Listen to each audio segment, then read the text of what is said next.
Hello everyone, I know you are watching this video to accompany your sleep. So, if you like this video, don't forget to like, comment, and subscribe. Also don't forget to tell me where you are from, and what time you watched this video. And let's begin.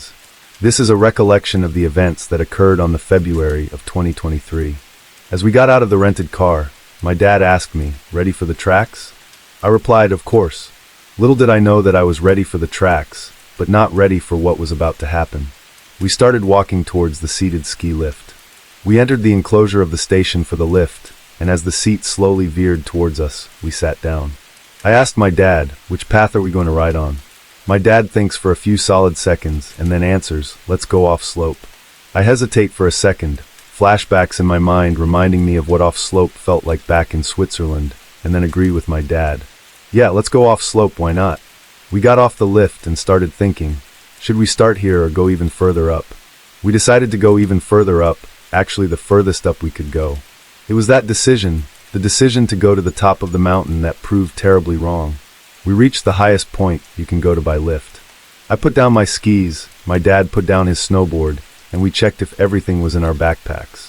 We brought a metallic thermos with tea, some cookies, flashlights just in case, a few hand warmers and a navigator also just in case. I put the navigator in my left side pocket because we both had small backpacks and it didn't fit in them. "Looks like we are ready to go," said my dad. I nodded. I strapped into my skis and my dad strapped on his snowboard.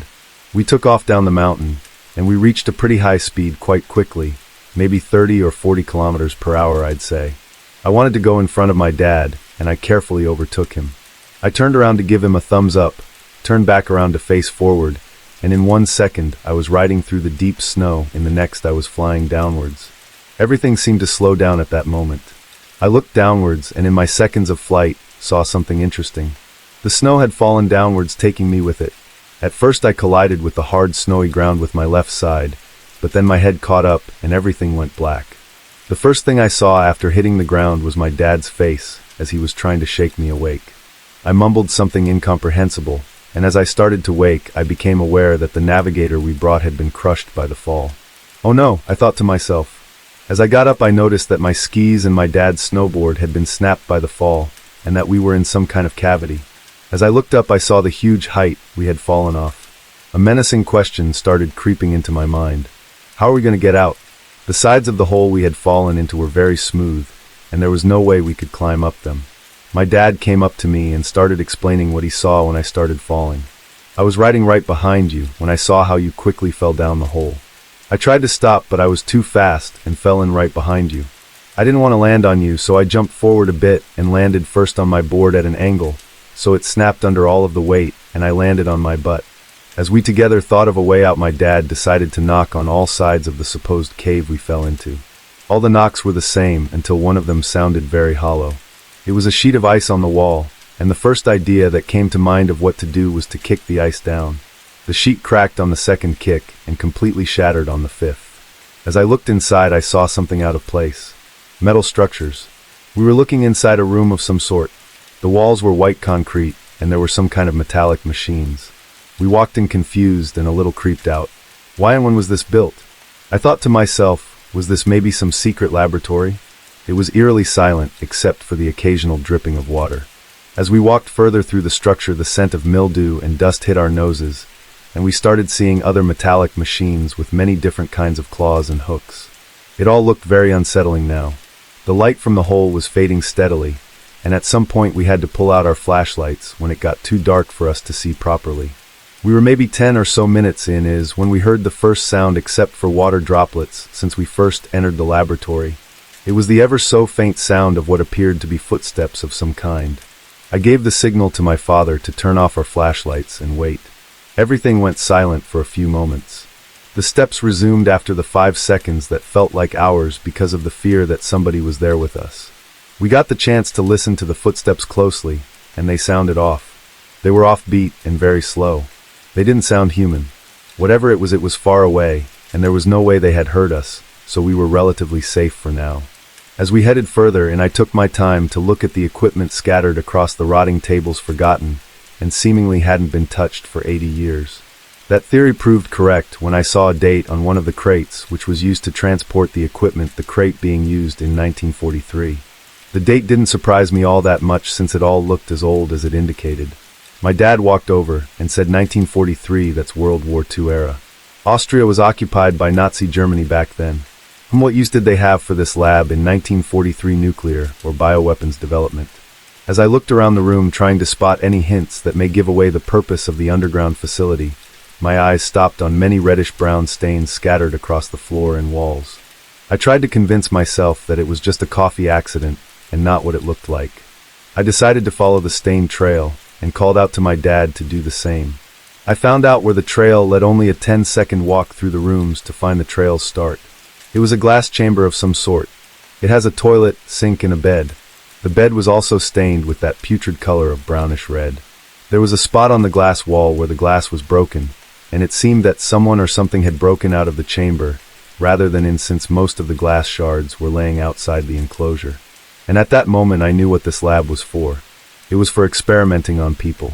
Since this all happened during World War II, it is a solid guess that they were experimenting on prisoners. As I was looking around the horror-inducing chamber, when I heard the footsteps again, but this time they were louder, and way faster. I realized they were getting louder and louder each second. It was heading toward us. I signaled my dad to keep very quiet. I didn't notice that my flashlight was still on, but it was already too late to turn it off. The beam of light was pointing directly at the thing that had been walking around the lab this whole time. I was dead silent as I turned my head to gaze at the creature and was horrified. It was disturbingly humanoid, except its skin had turned a grayish tone, and its eyes were missing. It was blind. That's it.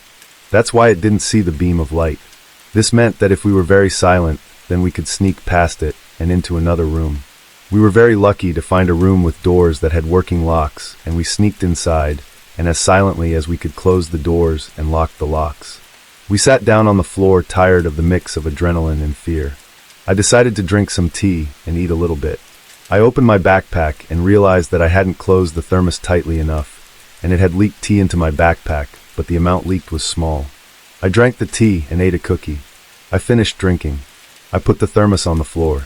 My dad gave me a hand warmer, and we started deciding which way we should go.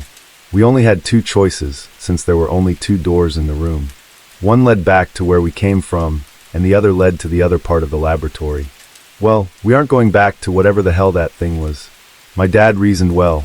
Then the obvious choice is the door that leads further into the lab. I started putting my things back into my backpack, when to my horror the thermos I had brought with me slipped out of my hand, because it was wet from the leak earlier. A loud bang sounded in all directions. I quickly picked the thermos up. The steps started again, the loudest yet. We quickly exchanged glances with my dad and sprinted as silently as we could out of the room. As we ran away and closed the doors behind us, I could hear a menacing banging on the door we closed. Then we heard a horrifying crack, as the locked door seemingly was bashed in by the creature. How strong is it? I thought to myself in terror. We sped up our sprint as we heard a banging, yet again this time on the other door we closed while we ran. We ran even further when I noticed something different in the structure of the lab. It was a staircase. I signaled my dad to go up the stairs, and we started ascending. Even though we only went up 3 stories, it felt like a lot more. As we reached the 3 stories, we noticed that the stairs end there. We ran towards what hopefully was the exit of this wretched place. There was a ladder, and with no hesitation I and my dad quickly climbed up. My dad went first, so if there was a locked pothole, he could bash it open. And bash it open he did, when we realized that it had corroded to the ground, so we needed a lot of force to open it. I hope the creature can't climb ladders, I thought, while the footsteps grew ever louder. With a final thud to the rusted metal cover, it flew open. We hurried outside with unimaginable speed. As we got out, we noticed there was a lock on the outer side of the cover. What would have happened to us if it was closed? It's best that we'll never know. With the same unimaginable speed, we threw the cover back on the lab entrance and locked it. My dad proposed the idea that we put a boulder on the cover so that the creature will have no way to get out. We can only hope that it is not strong enough to break through, my dad said. I was too tired to respond, I just nodded. The adrenaline had started to wear off, and before I knew it I collapsed into the snow. My dad lay down beside me and we lay there for a while. After we got a little strength back from our rest, we started a mix of climbing and sliding down the mountain. We had ended up on the peak of the mountain after we climbed out, and there was a pretty long way down. As soon as we reached the first track, we waved for people to slow down. One person stopped to help us, and we asked them to call the helpline. We told him to call a snowmobile, and it arrived after about 15 minutes. We were happy that the person on the snowmobile didn't ask anything, and just drove us straight to the hospital. We were let out of the hospital the same day, because we only has minor bruises. When we arrived home that day, I just went straight to my bed and collapsed into sleep.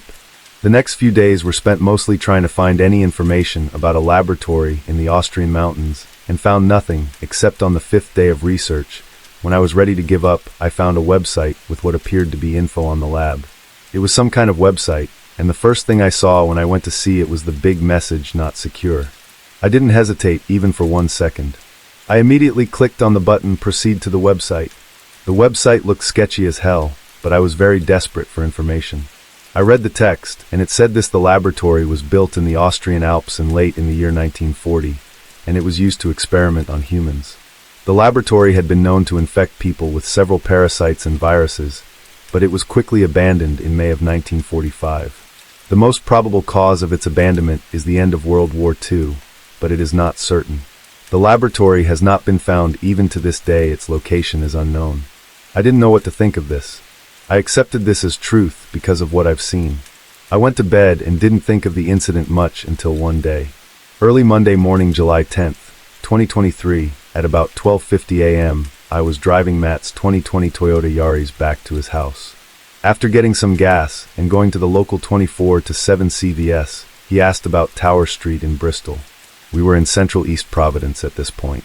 He asked me if I had ever been there or heard of it. When I told him I had never heard of it, let alone been there, he told me about a time that he went when he was young. I will paraphrase what he said. When he was younger, he went there with a group of friends. They went about halfway down the street and shut the car off and stayed there for about 30 to 40 minutes. When they turned the car back on, there was writing in the fog on the windows. I wish this is what happened when he and I went. This is what happened when Matt and I went to the cursed road. We turned onto the road, and there was this relatively newly developed neighborhood at the top of the street, so we rolled through the neighborhood at a reasonable pace. Once we got to where the street lights stopped, the woods take over the road. We got to the first bend, and then we saw about 10 to 15 deer just standing there on the road. I slowly cruised past them using the horn when necessary to scare them out of the road. At the second bend in the road, stuff got even sketchier. At this point, the trees enveloped the road completely to the point where we couldn't see the sky or moonlight anymore. We kept going until we got to the point of the road that is private, turned around, shut the car off, and waited for the lights to turn off. After about 1 or 2 minutes of complete silence and darkness, our eyes started to adjust to the darkness. I looked in the rearview mirror and saw this large, emaciated figure that was about 8 feet tall. It looked like a mix of a man and a buck standing on its hind legs, walking toward us slowly. At the same time I saw this figure in the rearview mirror, Matt saw a glowing white figure about 5 or 6 feet tall, with a wispy tail, cross the road quickly. It was about 2 car lengths in front of us. I looked down from the mirror and saw the same thing, and immediately turned the car on, slammed it into drive, and floored it out of there. It didn't end there. The creature I saw in the rearview mirror started chasing us and kept up with us. At this point I looked down at the speedometer, and we are going 120 plus miles per hour. We hit a hill, and the wheels left the road surface. The view of the creature was obstructed temporarily. When the car landed back on the ground, the creature was even closer than before. This creature kept tailing us until we left the forested area and got back to the neighborhood, where I felt safe enough to slow down to an average speed. We drove back to Matt's house in utter disbelief and silence. When we got home, we checked the outside of the car, and written in the dirt on the back of the car were the words, "Leave now." After reading this, my side started to burn. It was as if I just got scratched. When I lifted my shirt, I asked Matt if there was anything there, and sure enough, there were 3 scratch marks in perfect lines, like someone took their middle 3 fingers and dragged them along my side. Please, someone help me find out what this was. My friend and I both work as nurses at the same hospital. It kind of makes the insane hours bearable. We generally don't have much time to hang out, but whenever we run into each other, we crack a joke or two, unless we really don't have time. About 2 months ago, I ran into him on my way to the break room. We joked around for a little bit, and he seemed to have some time on his hands. I asked him if he didn't have anything to do. He told me about a new patient that had just come in. A young man, maybe early 20s.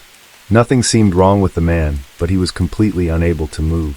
After some tests, the doctors were left clueless, but were sure the man was stable, so they left him for the time being. My friend, however, was asked to stay close to observe and to make notes if anything unusual happened.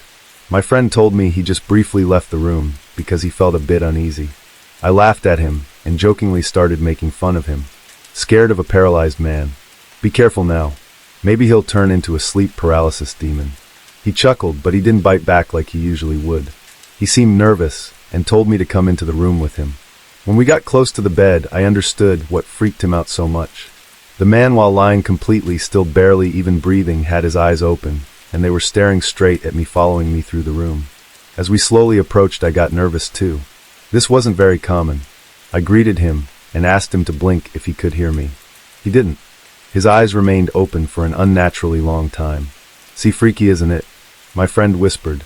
But as soon as he did, the man's eyes rolled back into his head, and after what seemed like an eternity, when they eventually rolled back, his piercing eyes were now focused on my friend.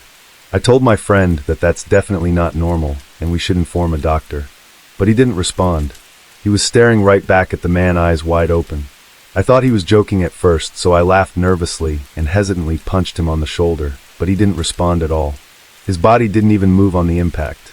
My break was halfway over at that point, and I really didn't feel like staying there any longer, so I left looking for a doctor. I didn't want to be embarrassed, so I didn't really tell her any details, just that there was something she should see, and that my friend was too busy making notes to leave.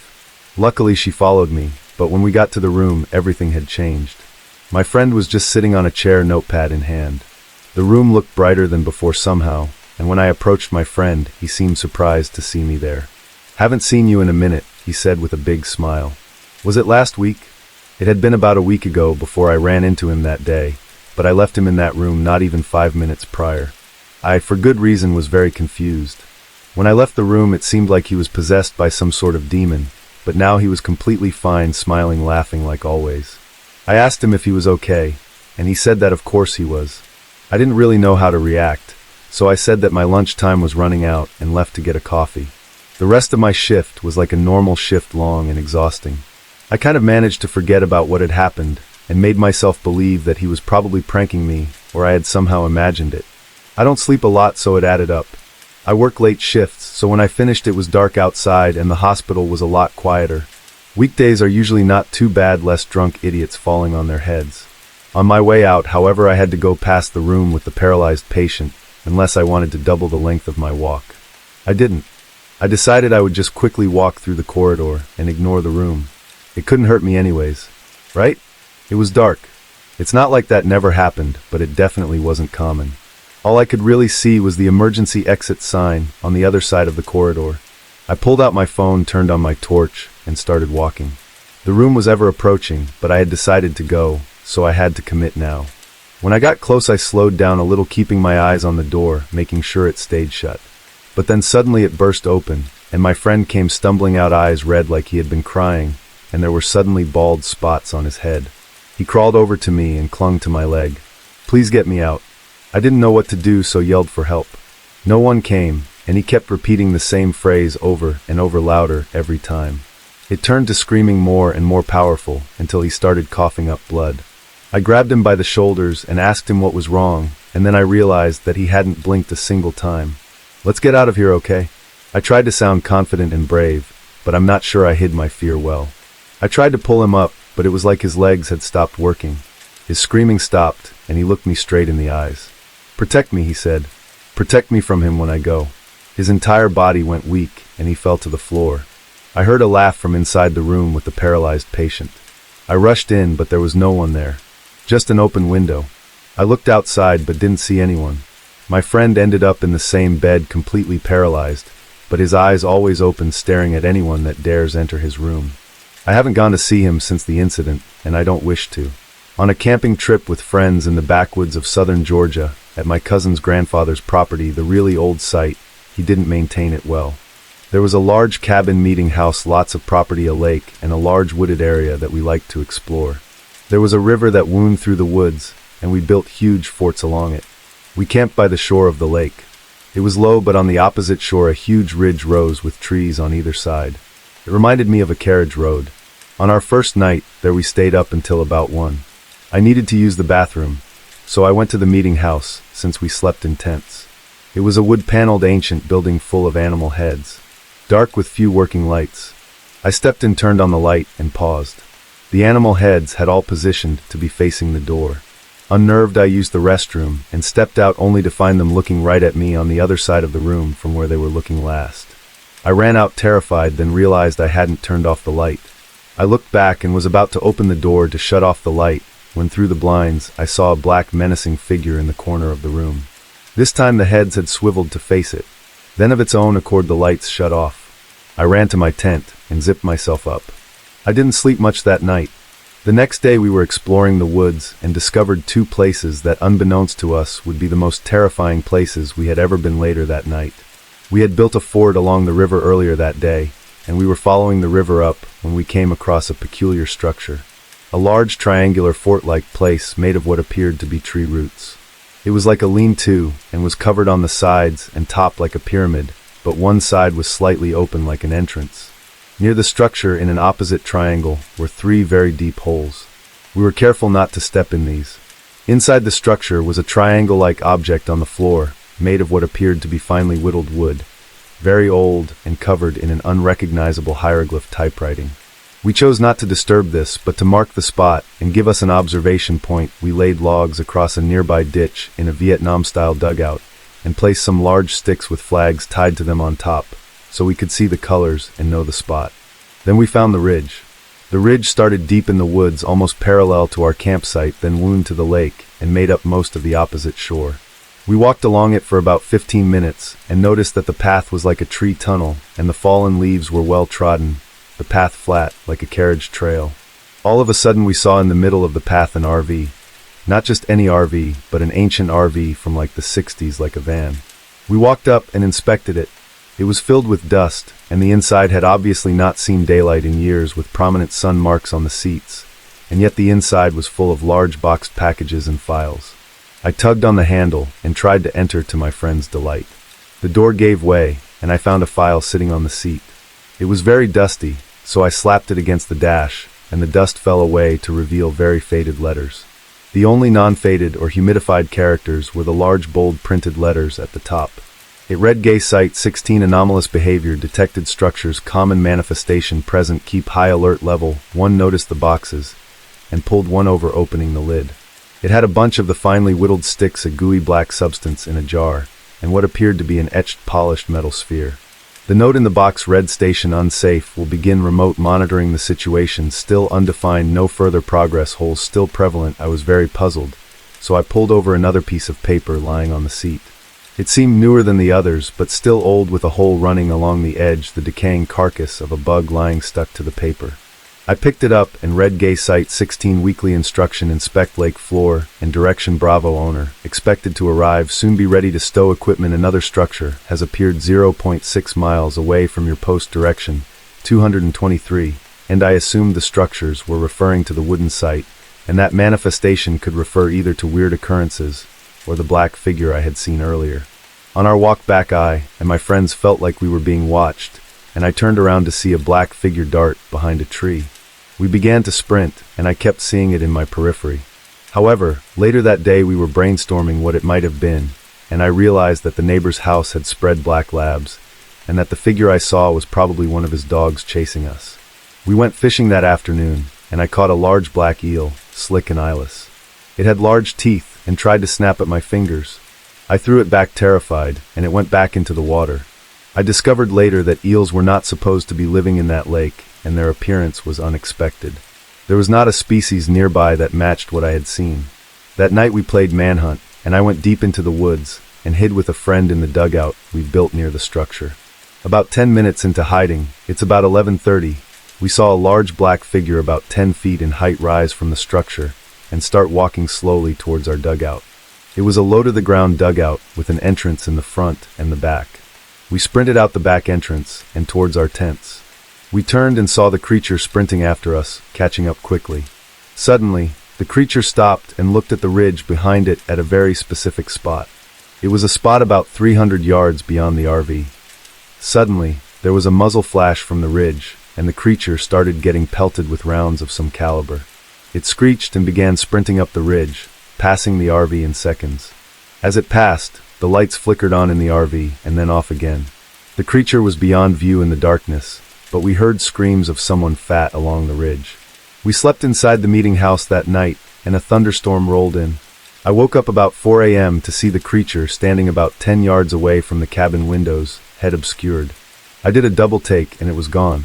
That morning, we took some knives and walked to where the screams came from the night before. We could see that the shots had come from what we now realized was the neighbor's property. He stumbled over about 10 o'clock the next day to say that he had shot at the creature, thinking it was going to go after his dogs. He was a fervent conspiracy theorist and thought it was Bigfoot. It had come after him, and he went inside his house and hid in his upstairs. Later that day, we saw a fire coming from the ridge and saw that the structure had burned to a crisp. That night, we were sitting in the pickup truck bed and saw the RV turn on and drive off the ridge into the lake. Before it hit the water rose up as if to grab the RV, and it was swallowed up. We freaked out and never camped there again. As I stand in our cramped city apartment, staring at the dust-laden camping gear sprawled out across the living room floor, a sense of excitement courses through me. The jumbled mess of tents, sleeping bags, and hiking boots is, to anyone else, just a chaotic pile of junk. But to Randy and me, it's a collection of memories. Each piece tells a story of adventures past and beckons us toward those yet to come. You ready for this, Jess? Randy's voice pulls me from my reverie. I turn to see him standing by the window, sunlight filtering in and casting a warm glow over him. His blue eyes hold the same flicker of anticipation that, I'm sure, mirrors my own. Absolutely, I say, grinning at him. The Appalachian Mountains, here we come. There's something inexplicably alluring about the wild, unadulterated wilderness, the rush of freedom, the escape from the city's monotonous cacophony, the enchanting stillness. It's intoxicating. We've always shared this love, Randy and I. Since the day we met, our shared passion for the outdoors has been a cornerstone of our relationship. We're just two souls seeking thrill and solace in nature's arms. As we load our gear into the car, the reality of our adventure begins to sink in. This isn't just another weekend getaway. The Appalachians have a reputation for their rugged, pristine beauty and a haunting allure that has often been cloaked in local folklore. But we've laughed off the tales, eager to create our own narrative. Last chance to back out, Randy jokes as he slams the trunk shut. I chuckle, playfully nudging him. And miss out on all the fun? No way. As we begin our journey, the city's concrete skyline quickly gives way to sprawling green landscapes. The road ahead is long, leading us into the heart of the Appalachian Range. There's an odd feeling, a mix of excitement and a hint of anxiety that lingers, as if whispering of the unexpected trials we're bound to face. Through the rearview mirror, I watch our city life fade into the distance. I feel an inexplicable pull in my gut, a silent call from the wild that makes my heart race. As the miles roll by and the cityscape dissolves into dense forests and towering mountains, a profound sense of calm washes over me. We're leaving behind the world we know, venturing into the unknown. The thrill of what lies ahead overshadows any lingering fear. Our chatter gradually fades into comfortable silence. The landscapes rolling past our windows tell tales of their own, a vibrant blend of changing hues under the setting sun. The closer we get to our destination, the more pronounced the mountain range becomes, its majestic peaks kissing the sky. Even as the sun sets, casting long shadows over the winding road, the sense of tranquility remains unbroken. Our smiles are wide and our spirits are high. We are blissfully unaware of the creeping horrors that lurk within those captivating depths, ready to shatter our serenity into 1,000 fragments. The Appalachian Mountains are calling, and we are eager to answer. Little do we know that this journey, meant to be an escape from urban monotony, will instead become a test of courage and survival that will change us forever. We wake up to the crisp, clean air of the Appalachians on our first morning. It's a far cry from the city smog we're used to breathing in. Stretching out of our tent, I take in the serenity of our surroundings, the calm mountain lake, the lush forest teeming with the morning songs of unseen birds, and the cool breeze rustling through the leaves. The peace that washes over me is unlike anything I've ever experienced. Randy, always the early riser, has breakfast ready, a simple meal of eggs and bacon cooked over our small campfire. As we eat, we talk about the hike we plan for the day, the trails we want to explore, our voices carrying through the quiet forest. Days pass in blissful monotony. Hikes during the day, campfires at night. We share stories, laugh, and bask in the wild beauty that surrounds us. But slowly, subtly, things start to change. One night, as we settle in our tent, a whisper of a breeze brushes past us, carrying what sounds like distant, indistinct chatter. We brush it off as the wind playing with the leaves, or maybe a distant stream. But then we hear it again, the murmuring, almost as if the wind itself is speaking. It's an odd sensation that sends a chill down my spine. We start noticing other things, too, like the sudden drops in temperature that make our campfire flicker and die, replaced by an unsettling cold that wraps itself around us, or the shadows that seem to move at the corner of our eyes, disappearing when we turn to look directly at them. The worst, though, is the feeling of being watched. It's a constant, nagging sensation that raises the hairs on the back of our necks, turning our peaceful retreat into a place of uneasy vigilance. Probably just some wildlife, Randy says, trying to laugh off our fears, but I can see the worry etching lines into his usually calm face. Our laughter becomes less frequent, our conversations more hushed, as if we are intruding upon something sacred, something we aren't supposed to disturb. Despite our growing unease, we decide to stay, attributing our fears to our urban minds unaccustomed to the true wilderness. We rationalize the strange happenings, put on brave faces, and continue our exploration of the Appalachian Range.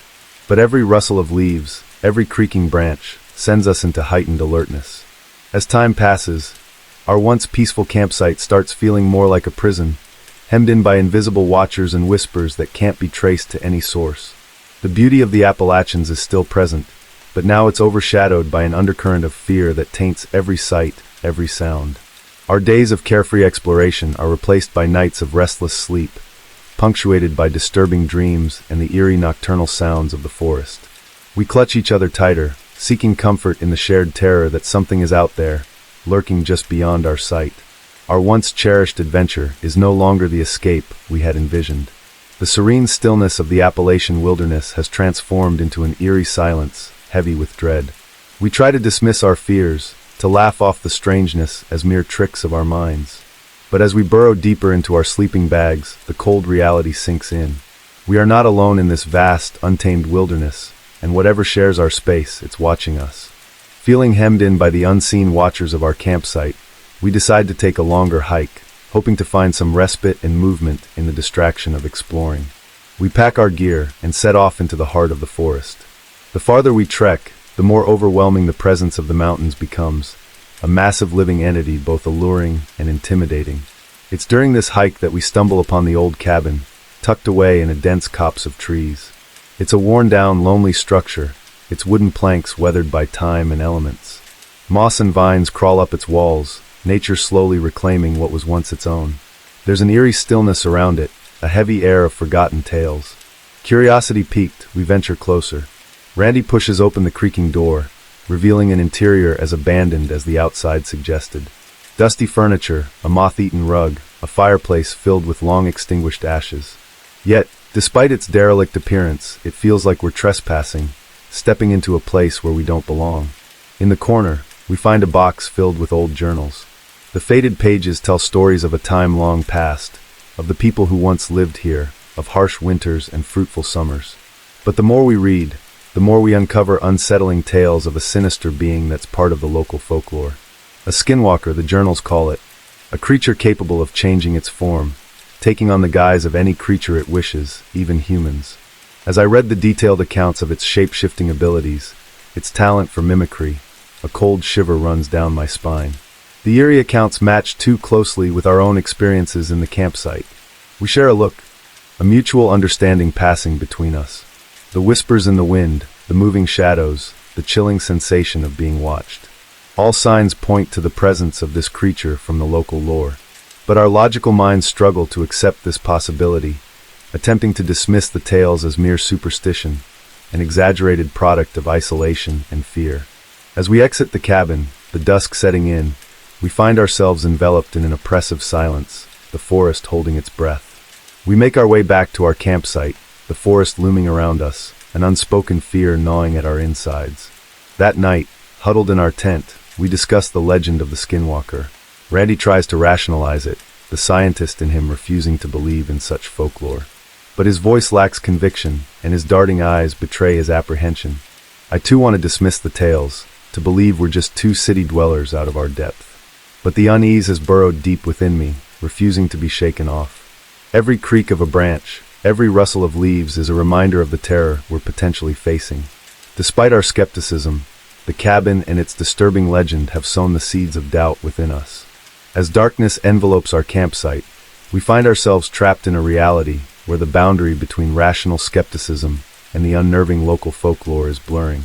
We may have started this journey laughing off the tales of the Appalachians, but now we lay awake, listening to the whispers of the night, wondering if we've stepped into our very own folk tale.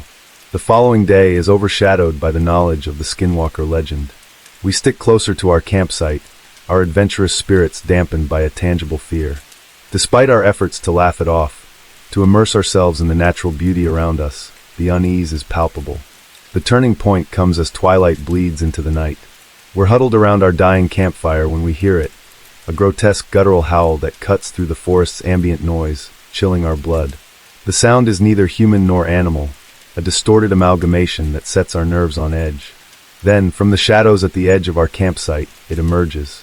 Caught in the dim glow of our campfire, it appears to be caught between forms, half human, half beast, a distorted living nightmare. Its eyes glow with an eerie, unnatural light, its mouth twisted in a cruel grin, a perverse mockery of a human smile. Our terror is absolute, paralyzing. The abstract fear that had lurked on the edges of our thoughts since our arrival at the Appalachians is suddenly, horrifyingly concrete. The creature before us is the living embodiment of the local folklore we had dismissed so easily, so arrogantly. A skinwalker. In the silence that follows, the skinwalker lets out a series of bone-chilling screams, mimicking the sounds of our terrified gasps with an accuracy that makes my stomach churn. Then, with one last piercing gaze, it retreats into the forest, its grotesque form melting away into the darkness. The shock leaves us frozen, the fire dying to embers in the deafening silence. I can see the terror reflected in Randy's eyes, a mirror of my own. The skinwalker is real, and we are trapped in its territory. We retreat into our tent, but the thin fabric feels laughably insufficient against the monstrous creature lurking in the forest. Every sound outside is amplified in our minds, every rustle a potential attack, every gust of wind a threat. Neither of us sleep. We lie awake, our bodies rigid with fear, jumping at every nocturnal sound. The forest, once a place of peace and tranquility, has become a terrifying, inhospitable wilderness teeming with hidden horrors. We're prisoners of our fear, of the skinwalker that has claimed the forest as its domain. As the night stretches on, we hold on to each other, our shared terror a cold, hard reality that we can't escape. Our peaceful retreat has turned into a horror story, the local legend we had dismissed so easily proving to be our terrifying reality. Our world has changed, our perspective shifted. Our wilderness adventure has morphed into a survival nightmare, a test of our courage against an unimaginable terror. The skinwalker's existence has shattered our skepticism, plunging us into a world where nightmares come to life. We are no longer just campers, we are prey. As dawn breaks, Randy and I share a wordless understanding. We can't stay here any longer. We hastily break down our campsite, our movements quick and erratic, fueled by adrenaline and fear. We barely speak, our conversations reduced to whispered instructions as we prepare for our trek back. Our journey through the woods is a desperate escape. We move quickly, alert to every noise, every shift in the shadows. The fear that has been our constant companion since our encounter with the skinwalker seems to have permeated the forest, turning the beautiful wilderness into a twisted maze of terrors. We take turns leading the way, our eyes continuously scanning the dense underbrush for signs of the creature. Several times we think we catch sight of its distorted form, half hidden among the trees, but each time it disappears before we can be sure. The feeling of being hunted, of being watched, never leaves us. The hours blur together as we hike, the journey seeming to stretch on forever. Our exhaustion is eclipsed by the fear that propels us forward. We share little food and water between us, our basic needs becoming secondary to our desperation to escape. As we trudge on, the sun begins to set, painting the sky in hues of orange and pink. It's beautiful, but the impending darkness sends a shiver of fear down our spines. Nightfall means greater danger, the shadows providing perfect cover for the skinwalker. Just when it seems like we won't make it out before nightfall, we break through the tree line, the sight of our car, a beacon of hope in the gathering dusk. Relief washes over us as we stumble towards it, our exhaustion and terror momentarily forgotten. We scramble into the car, our shaky hands fumbling with the keys before the engine roars to life. As we drive away, the imposing silhouette of the Appalachian Range in our rearview mirror feels more like a menacing specter than the beautiful landmark it was when we first arrived. Our escape from the forest doesn't erase our fear. Instead, it feels like we're outrunning it, leaving it behind in the wilderness where it belongs. The terror of the skinwalker still clings to us, a chilling reminder of the nightmare we've survived. Our wilderness adventure, the one that was supposed to bring us closer to nature, has instead instilled in us a fear we can't shake off. The escape has left us feeling battered and broken, our nerves frayed, our courage tested. We may have physically escaped the grasp of the skinwalker, but mentally it's still with us, haunting our thoughts, tainting our memories. As we leave the mountains behind, our silence isn't just a product of our exhaustion. It's a reflection of our shared trauma, our shared fear. We came to the Appalachian Mountains seeking peace, and found horror instead. Our love for camping, for the wilderness, is now overshadowed by the terror of our encounter, a terror that will follow us long after we've left the mountains behind. Back in the safety of our city apartment, the terror of the Appalachians seems like a distant nightmare. But as night falls, the memories come flooding back, the images of the skinwalker burned into our minds. In the harsh light of day, it's easy to dismiss it all as an overactive imagination, a trick of the shadows. But at night, the whispers of the forest, the distorted figure of the creature, the terror that gripped us, it all comes rushing back, chillingly real. The terror isn't confined to our dreams. In the quiet of our home, I catch Randy glancing over his shoulder, his eyes wide as if he expects the skinwalker to emerge from the shadows. I find myself doing the same, the quiet of the city night somehow echoing the oppressive silence of the forest. Our shared experiences have created a bond between us, a shared understanding of the terror we survived. We seek comfort in each other, yet there's an unspoken fear that lingers between us, a haunting memory of the horrors we faced. We attend therapy sessions, trying to make sense of our experience, to label it as a shared hallucination, a product of isolation and wilderness-induced fear. But the terror persists, seeping into our everyday lives, turning every shadow into a potential threat, every sound into a reminder of that night in the forest. Our love for camping, for the wilderness, has been replaced by a fear so deep it's tangible. The prospect of venturing into the wilderness again fills us with dread, the memories of the Appalachians serving as a grim reminder of the horrors that lurk in the shadows. Despite the distance, despite the safety of our city life, the Appalachians haunt us. We're forever marked by our encounter, the skinwalker, a specter that lingers on the fringes of our reality. We can't escape it, can't erase the memories, can't forget the terror. One night, as I lay awake, trapped in the purgatory between sleep and wakefulness, I hear it, a sound outside our window, a distorted guttural howl that sends a jolt of fear through me. I turn to Randy, who's wide awake, his eyes mirroring my own terror. The sound echoes through the silent city night, a haunting reminder of our encounter. We hold each other close, our hearts pounding, the chilling reminder of the skinwalker filling the room. The nightmare isn't over, it's followed us home, turning our haven into another forest, another hunting ground. We're still prey, our home just another campsite. The sound fades away, but the fear remains, a constant reminder of the horror that's now part of our reality. As dawn breaks, we're left with a chilling realization. We escaped the forest and outran the skinwalker, but we didn't leave the terror behind. It followed us, embedding itself in our lives, transforming our reality into a waking nightmare. The skinwalker isn't just a creature in the forest, it's a terror that's become a part of us, a haunting memory that's crossed the boundary into our reality. Our story didn't end with our escape, it was just the beginning. When the voices came on the radio, I was playing with my grandfather on the front lawn. He was sitting in his rocking chair, and I was out on the lawn when I heard it. A long whistle on the radio, then "Billy, come here. Billy, come here now." Mom began screaming. My dad was running towards me. Grandpa reached me first. Hands clasped over my ears, so hard it left a ringing noise. He was a serious, stern old, and I was always a bit afraid of him.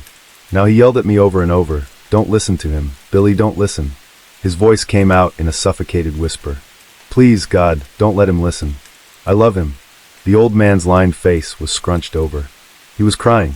I began to cry too. I could hear my mom and dad screaming in the distance. Long, horrible wails. I thought they were going insane. "I love you, Billy. Don't you leave us. I love you." We stayed for a bit, grasping each other. When he let go, it was quiet outside. On the porch, Mom was standing over the wrecked parts of the radio, a baseball bat in her hands. That was the last radio in our house. After that day, that old man and I were never close. He never said anything like that, before or after. I wonder if he got embarrassed. That day, though, it scared the crap out of him, and he didn't care. In my old town, there's a whistle, and it puts the fear of God in old men. It comes sometimes, and it comes for us. No matter how painfully familiar it became, not one of us understood it. Who is the one whistling? What do they want? Why? Asking such questions was useful as screaming into a well. All you'd get back was echoes. Among the kids, the fear eventually became secondhand. Our parents had seen the consequences of lending an ear to the whistle, though they never told us. Just don't think about it. Other than all that, everything in my hometown was pretty much free rein for us.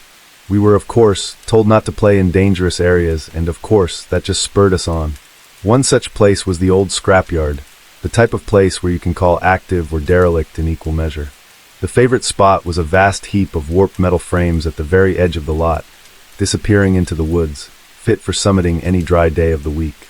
They might have been defunct pylons or something, but the strange lack of welds or rust suggested something more obscure. One Saturday, me and my buddy Alex were down in the scrapyard at the stroke of noon, ready as ever to clamber up the perilous heights of Metal Mountain. At first, we called it Iron Mountain, but the name didn't quite fit. The old framework was made of something we couldn't quite put our finger on. We were boys, yeah, but we weren't entirely careless. At least, I wasn't. I made sure to bring carabiner belts for each of us to wear, though I think it was just too tedious to clip, unclip, and clip our way up the whole time. Alex, my more nimble counterpart, clambered up a ridge on the heap like a bona fide chimp. All I could do was suggest using the safety clips, not enforce it. Race you to the peak. He yelled without even looking back at me. It was irresponsible, but damn if his energy wasn't contagious. I followed suit, choosing to clip on only when needed. I was so focused on my footing, I didn't notice Alex was gone until taking a breather and looking up. There was nothing but motionless metal wreckage around. Alex! The only reply was my own echo. I went to shout again when I heard him call out from somewhere. About 20 feet above, Alex crawled out of a gap in the metalwork. He beckoned me to follow. I jumped down with a hollow thud into what looked like an old cargo container. Whoa! Has this been here the whole time? Flakes of rust hung lazily from its corrugated walls, framing a gloomy image of Alex beside a dusty table and a peeling green fold-up chair. Well, it didn't just appear overnight, did it? Alex scoffed. What do you think? New base of operations? He turned to the scant tabletop. Its only residents were an old-fashioned radio and some kind of microphone or transceiver. I don't know, man. Bit depressing in here, but with some decoration. I trailed off as Alex fiddled with the radio dials. A dim blue display flickered to life, and the radio hissed out static. Dude, Alex yelped while adjusting through frequencies. My dad used to have one of these. If we get walkie-talkies, we can a sudden hush replace the static. Then a low, almost inaudible buzz, underlining another sound emerging from the radio waves. Then we heard it. Ears. Cover your ears. I screamed, slapping my hands over my drums with such force it sent a painful compression down my ear tubes. I looked back over to Alex. My stomach felt as if it plummeted 10 stories. His arms swayed limply by his sides, eyes locked on the radio. I'm not sure exactly what happened at that moment. The next thing I remember was kicking the radio onto the floor, hands still clamped around my head, then stomping it into scattered pieces. That brief span couldn't have been more than 10 seconds. I grasped Alex by the shoulders and spun him around. His limbs felt stiff, but his eyes are what stick with me to this day. They were murky, churning mist in their depths, the eyes of an old dog. The shine was gone, too, like every molecule of moisture vanished, leaving his eyes matte and dull. I shook him. When that didn't work, I slapped him. Nothing. Alex just stared vacantly at a distant point. Adults. Need to get adults. I croaked through the hard lump in my throat. Without a word, I pulled myself up and out from the belly of the metal mountain and flew down the beams and bars with reckless abandon. I had to walk around the scrapyard for a few minutes until a single bar of service popped up. I phoned my dad without hesitation. Dad, I'm at the, scrapyard. Alex, he heard it. Wait right where you are. I'm coming. There was nothing else that needed to be said. My dad arrived with 3 other men in a pickup. After a brief explanation and a pointing finger, they set off up the grimy heap for Alex. When they came back, Alex was slung over the largest man's shoulder. They set him in the middle back seat for the ride back, stuffing me in the back. It was hard to hear their conversations. Still, I swear I heard someone say, would have been better off leaving him there. The rest of Saturday blurred together. My mind was elsewhere. Afternoon bled into evening, bled into night, with oily storm clouds rolling in from the west. I stared out my window through the pattering droplets that died on the glass in small, hollow taps. Amid the clear runnel sat a solitary hill on the edge of town, shunned by the trees around it. I understood its predicament then, on Alex's behalf. The whistle, whatever Alex heard in it, whatever it had done to him, left him alone. Daylight drained over the horizon, yet in the fading dusk, a small figure slowly marched its way up that hill. Dim shades of orange and yellow shone from Alex's blonde hair. My eyes widened. What was he doing? He crested the hill under encroaching shadows and stopped at its peak. I could barely make out his silhouette, eclipsing the low sun. His head pulled back, and though it was hard to tell, I think his mouth was moving. The only way I could describe it was that he was speaking into the sky, into the murky clouds that would swallow his words for themselves. Hey, hun. My mom's sudden coo jolted me back to reality. Bedtime. She didn't comment on my obvious surprise, probably thought it best to ignore the present and let me calm down. It's going to be okay, Billy. None of it was your fault. What about Alex? She hesitated. He's very sick now. I don't know how much longer he has, but he'll find peace. He won't be in pain. I'm just glad it wasn't. She trailed off in a sniffle and stroked my hair. Just try and get some rest, baby. Okay, Mom. I love you. You too. More than the world and the stars and everything between. I don't know when I drifted into sleep, only that it was long after. The next thing I remember is being ripped out of a hazy dream or nightmare by my dad shaking. His hands pulled away after placing ear defenders on my head. He passed me a torn notebook page, scrawling capitals reading, "Stay here. Do not take the headphones off till I'm back." I nodded and pulled my covers up tight, watching the hallway light shrink to a sliver through the door as Dad left. The shock of it all made everything come rushing back. Alex and the hill. I sprang off the mattress and over to the window, parting the curtains just a crack to peek outside. Other than swinging flashlight beams, it was nearly pitch black outside. Still, I knew where the hill was. Such a familiar sight. It had become something close to muscle memory. Squinting in its direction, I frowned. A messy array of dots punctured the night, blinking in strange neon greens and blues. An empty sky told me the cloud cover hadn't yet passed. Whatever towered out there in the darkness was below the clouds. Close. Real. I retreated into the sheets. Maybe it was just some sort of faraway radio tower I'd never seen before that just so happened to line up with the hill. An ambient breeze blew in the headphones over my ears, like hearing waves in a seashell. The idea of the whistle worming its way through the white noise terrified me, and I curled up under the covers. Sometime later, my bedroom door opened. I didn't see or hear it, but felt it. A light tapping on my shoulder beckoned me to emerge, and my dad gently removed my ear defenders. "What's happening, Dad?" The lights. "Where's Alex?" He didn't answer, only hugging me and whispering that we'd talk in the morning, promptly gliding out of my room and leaving me alone. Sleep never came. How could it? I had so many questions, so much fear, and so much guilt. It seemed so damn obvious. An old radio. Just like the one on the day Grandpa saved me. The same events played out, only I couldn't save Alex as Grandpa had me. I thought of asking him about it all, but he was still the same old man with little to say. Sure, finding answers was enticing, but it wouldn't fix my mistakes. It wouldn't change the way things had become. When day broke, I parted my curtains reluctantly. The hill was empty. The only difference I could tell was that the grass looked all cut up, earth hewn from its place, lacerated, torn up. I refused to stare any longer and went downstairs. I stood in the kitchen, hesitantly looking through the window at Grandpa sitting on the porch. Would he comfort me or shoo me away? In the end, I turned my back to the sun rays and headed upstairs. With Grandpa on my mind, a light bulb flickered on. I remember when he moved in a few years ago, he'd lugged a bunch of old, dusty boxes up the stairs. He definitely didn't put them anywhere on the first floor, so he must have stuffed them up in the attic. Mom was reading downstairs while Dad occupied himself with gardening. Can't blame either of them for distracting themselves. The attic hatch cord creaked, and I feared it might snap, but the latch released and the bolt-on ladder segment slid apart, hitting the floor with a soft thump. I climbed the cold rungs and had to stifle a cough after inhaling the stale, dust-choked air. I spent some time searching in forgotten corners and behind low-roof joists until a stack of beaten cardboard boxes caught my eye. There wasn't any writing on them, no names or dates, with their split edges and sagging corners. I got the impression they were what I was looking for.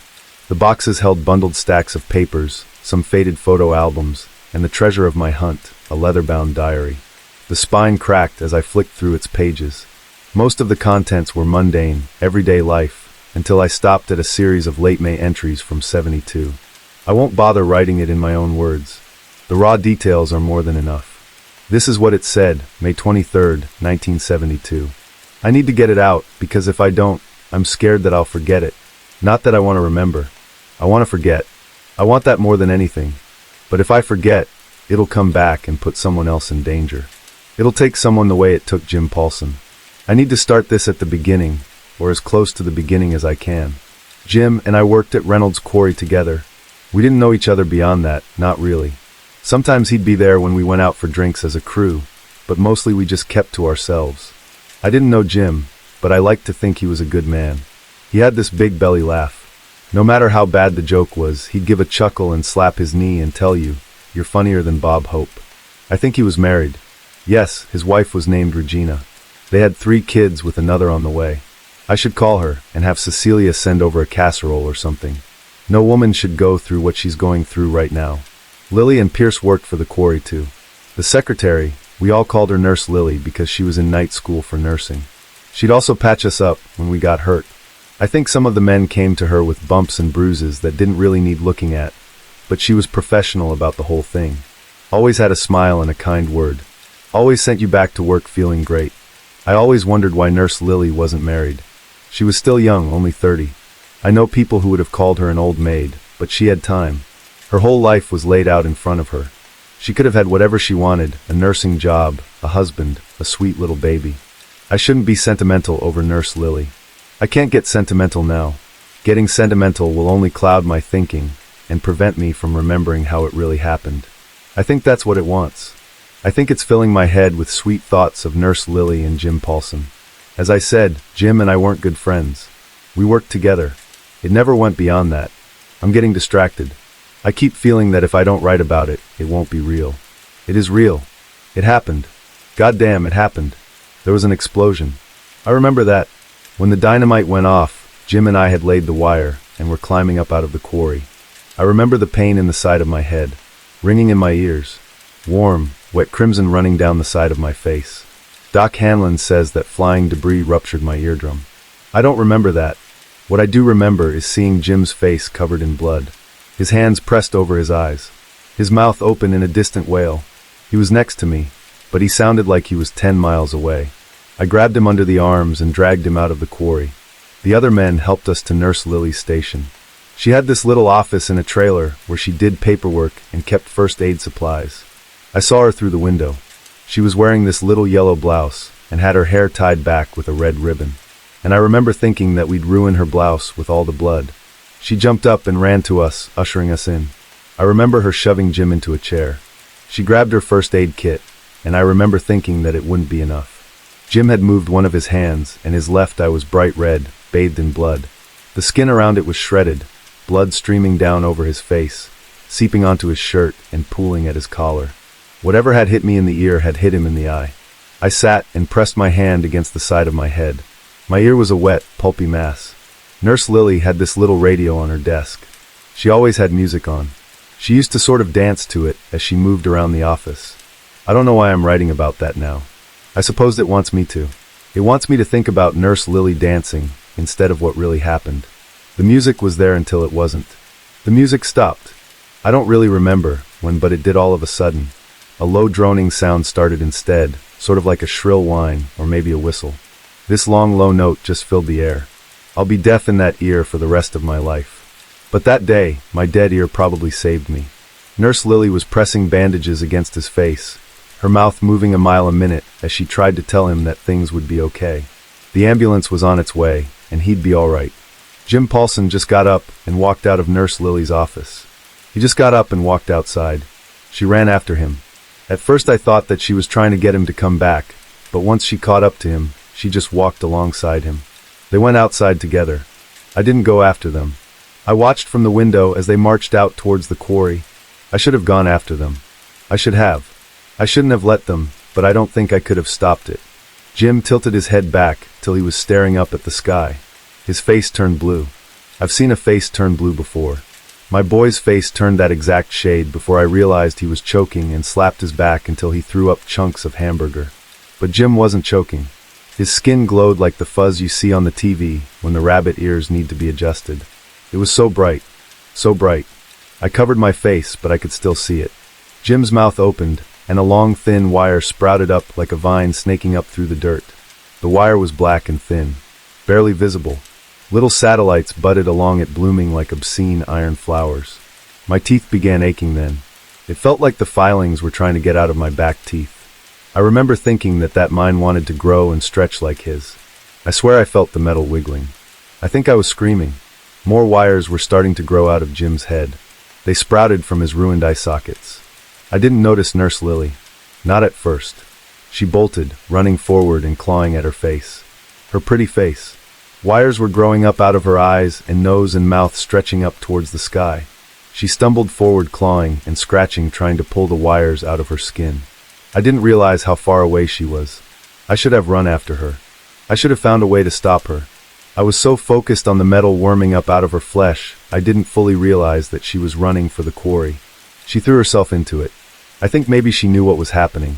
She knew that something was inside of her, tearing through her flesh in an attempt to get out, violating her from the inside out. She knew that there was no hope, and so she did what Jim Paulson couldn't bring himself to do.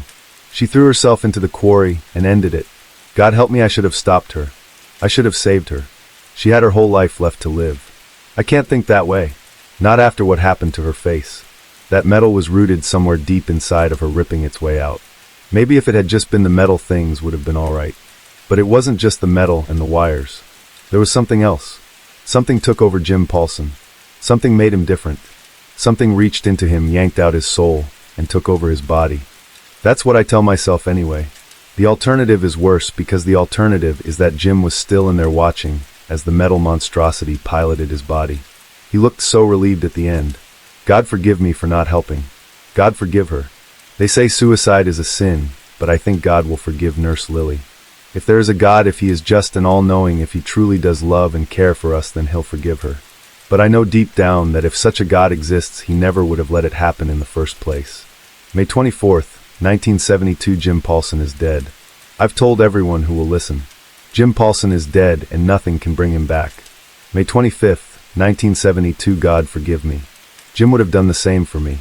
I know he would have. May 26th, 1972. I told Doc Hanlon to take a look at my teeth. They haven't been the same since I heard that sound, that whistle. Doc Hanlon says that it looks like my fillings melted and flowed out over my teeth, that my back teeth are covered in metal. He kept asking me how it happened, and I didn't have an answer for him. I begged him to take them out. He balked, telling me that they were still good, healthy teeth. But I offered him some cash, and he finally got the pliers and Novocaine. He took out 4 of my teeth, the ones with the fillings. It looks like someone poured metal all over my teeth. I threw them out. I couldn't bear to look at them. Every time I did, I felt that strange, twitchy sensation in the back of my mouth, like the teeth were still in there, and they were moving around, trying to reach out for something. My mouth hurts like a son of a bitch, but at least they're out of my head. May 27th, 1972. I can't stop thinking about that night. Every time I close my eyes, I see that faint gleam of relief I saw in Jim Paulson's "One Good Eye Right" before I pulled the trigger and splattered what was left of his brains across the quarry. God help me. God forgive me. It was getting dark when I put down the diary. Mom was calling me down for dinner. I ate in silence while my parents talked about the most mundane things. Rising onion price. Checking the muffler on the family car. They wanted the nightmare to be over, and the best way to do that was to pretend. I couldn't do that. Not yet. While Mom and Dad cleaned up, I got time to sit down with my grandpa out on the porch. There was still a red crack across the horizon as the last rays of sunlight clung to the distant tree line. I brought the diary and sat down next to the old man. I looked up at him.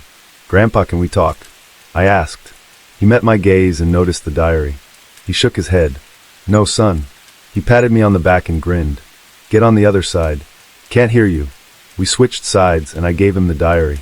He ran his fingers across the pages, feeling the indent of his pen. "You shouldn't read people's diaries," he said. "That's secret." "Sorry," I said. I was scared. "About the, kid? Alex?" "Yeah." He rubbed my shoulder and put down the diary. "It only feels bad for a while, then it all goes away. You'll forget." "I don't want to." Grandpa turned to me with a grunt. He looked at me like he was trying to read the fine print of a book. "How do we do better if we keep forgetting things?" I said. "We adapt. After a few times it starts to feel normal. Look at your mom and dad." I peeked through the window. Sure enough, they were just washing dishes like nothing ever happened. To them this had all been a scare, like seeing a snake in the front yard. But that was all there was to it. One day later, and they were already making plans for the week. "Why didn't you leave?" I asked. "When that happened." "In the book. It doesn't want you to. And while you hesitate, it makes you forget, makes you think it's normal. Did you try?" He looked down at the diary, closing it. "No, son. I didn't. I got us a lemonade." The sun had fallen well below the horizon, but the glow from the house was enough for me to see a smile coming back to his face. "Don't you want to live here?" he asked. "It's beautiful. Houses are cheap. You pay attention to this one thing, and it becomes nothing. Doesn't have to be worse than living in a town with a lot of black bears." I pondered it for a while. Grandpa looked at me intently. Finally, I shook my head. "Bears just eat you. They don't kill what makes you into, like with Jim." Grandpa nodded, sipping his lemonade. "Fair point." Mom called me back in to help with the laundry. Grandpa stayed out running his hands across his diary. His smile was fading.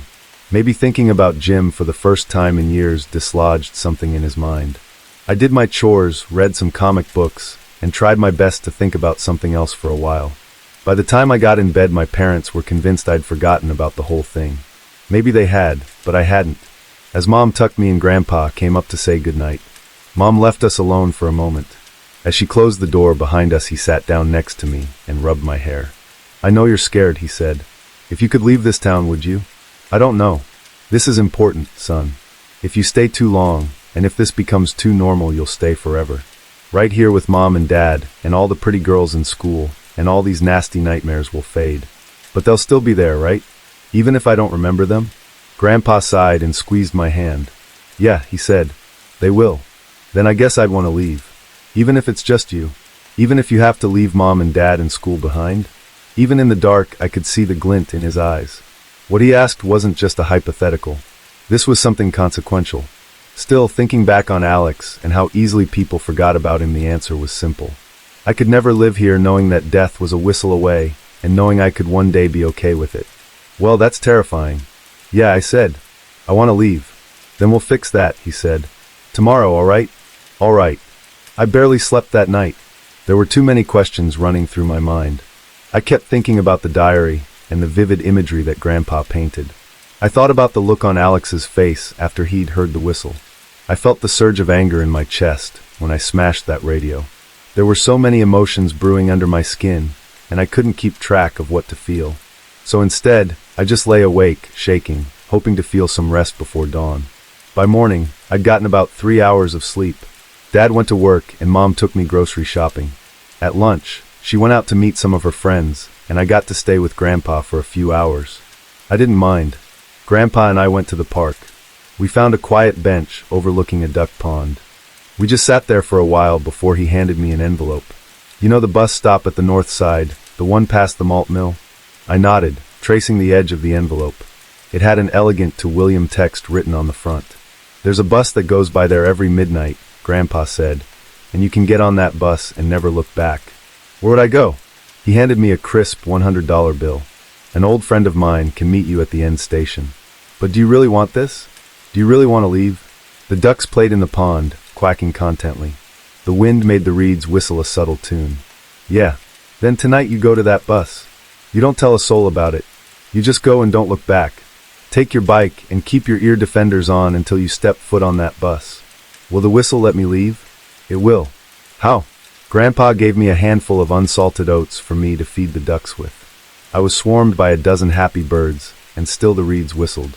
"You know when a predator is the most vulnerable?" he asked. "No. When it eats.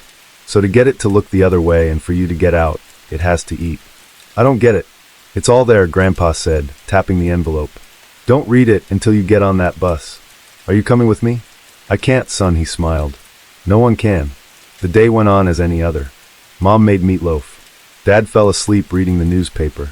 It was my time to do the dishes, and I did them better and more thoroughly than I'd ever done before. Everything had this finality to it. I'd hidden Grandpa's letter and the $100 bill in a textbook. I'd stuffed it in my backpack. Later that evening, as I was getting ready for bed, this burning anxiety crept up on me. The same way I felt when my mom used to tell me I could get a single toy from a store. I could never confidently pick one, and this was the same thing. I didn't know what would happen, and I didn't know what would be the best thing to do. Then again, the choice had already been made. The envelope was right there. I'd never really been close to my grandpa up until now, and having him do this for me, whatever it was, seemed like the right thing. So when the clock struck 11 p.m., it was time to go. I used the bathroom, filled up a plastic bottle of water, packed my 2 favorite shirts, and snuck out the door with my ear defenders snug and safe. I got on my bike and followed a side road downtown. From a distance, I could tell something wasn't right. There were too many lights on. This wasn't the kind of town with an active nightlife, except on New Year's Eve. A few cars passed me by, breaking the speed limit. One of them went by so fast I couldn't see who drove it. All I saw was a cracked side window, and a tendril whipping back and forth like a wounded eel. There was a woman screaming. I didn't hear her, but I saw a wide-open mouth with a protrusion. Seconds later, I saw the taillights disappear into a ditch. More cracked windows. Something red. As I got closer to town, I noticed that it wasn't intense midnight lights that I'd seen. It was fire. I thought about what Grandpa had said, that a predator is at its most vulnerable when it's feeding. This was the feeding. This was what it looked like, the entire downtown area losing their minds. I kept moving forward, keeping my eyes on the road. Even so, there were some things that were impossible to look away from. The white tires of my bike were stained with blood, leaving a red trail behind. I kept coughing from the smoke. The body of the guy who owned the hardware store was kneeling in the middle of the street, having set himself on fire. His neck was almost a foot too long, and his mouth was wide open towards the sky. I could see 2 people fighting in a parking garage, one of them beating the other with a meat mallet. They were a tangled mess of clothes and blood, and I couldn't see which one was doing what, but I could see they had a total of 5 arms. People had been rushing for their cars. Some didn't make it. There was this one woman who had lost her left arm, where these long threads of metal had burst out. They stretched back an entire block, slowly wrapping around a light post and pulling her lifeless body back. In one car, there was a guy leaning against the horn while something sharp kept pushing against his mouth from the inside. One man had climbed up and torn open a part of a power line, frying himself, leaving only a mockery of a bird's nest behind and the charred smile of a skull. Madness. Complete, visceral madness. Finally, as I reached Main Street, I saw Grandpa's favorite pub. There was a raging inferno inside, and I couldn't bear to count the bodies littered on the street. I pedaled past, stopping only to see if I could spot someone inside, and there he was, Grandpa, sitting in his favorite spot. He'd been pierced through the throat by a steakhouse knife. At the table in front of him was a portable shortwave radio with its volume turned up to max and a half-finished glass of lemonade. I kept going. I could see shadows of inhumane things dancing in the fire, some of them hobbling in my direction. I couldn't hear them, but I felt the tremble of high-pitched whines struggling against my ear defenders. Dehydrated eyes stared at me, begging for whatever salvation there could be in my death. I turned one last corner, down by the malt mill, one last push to get through town, and there I saw what Grandpa really meant by feeding the predator. In the entrance of the mill, there must have been a stampede. People had gotten stuck. What was left of them were eating each other. There was almost nothing human left. The wires squirmed with each other in the bile of their human parts, a nest of worms, rat tails, and black snakes. I could see faces in the black nest, intact human faces with blank eyes. Their mouths were opening and closing as if trying to whisper to me. Something was winning. The other faces, one by one, were torn apart by wires and consumed into the black storm, until only one remained, one human head. The whirlwind of wires slowed, and the thing began to take form. The mess spilled onto the road. I could feel a voice telling me to move, but I could not move until I had seen what we were to become, what this was all about. I wanted to hear what they were whispering to me. The man's head wrapped in black wires spiraled to the top of the beating, pulsing mass. The once human mass of wires began to stretch upwards, a coiled cobra raising its head. It began to take a hauntingly, nightmarishly familiar shape. It was a pylon. We were playing with dead bodies in the scrapyard. The head is on top, his mouth still opening and closing. He was trying to broadcast a whistle. I realized then, I couldn't get past this. I would never leave. What was I thinking? It was too late. He would sing me my lullaby and I would slumber forever, past the wall of black, wiry flesh. The bus station stood there. I could make out the outline of a man standing there. What was I thinking? Raise your foot and bring it down in front of you. You're going to walk forward. The flood of wires twitched towards me, and I saw my foot move, one foot backing away, the other foot backing to match. You're going to leave. You're going to live. I wish that thought was the one that convinced me, but at that point my one preteen unpoetic thought was screw this. I hate this town. Seriously, screw this. I bolted across the path with my eyes shut and screaming like a banshee. The sound of a whirlwind of wires rose around me as the monster felt me. I heard the zip of wires close to my face and felt sharp fingers scraping on my cheeks, but he couldn't catch me. The 30-second bolt through snapping wires, and there was nothing but air on my cheeks and the whistling of behind me. I snapped my eyes open and turned.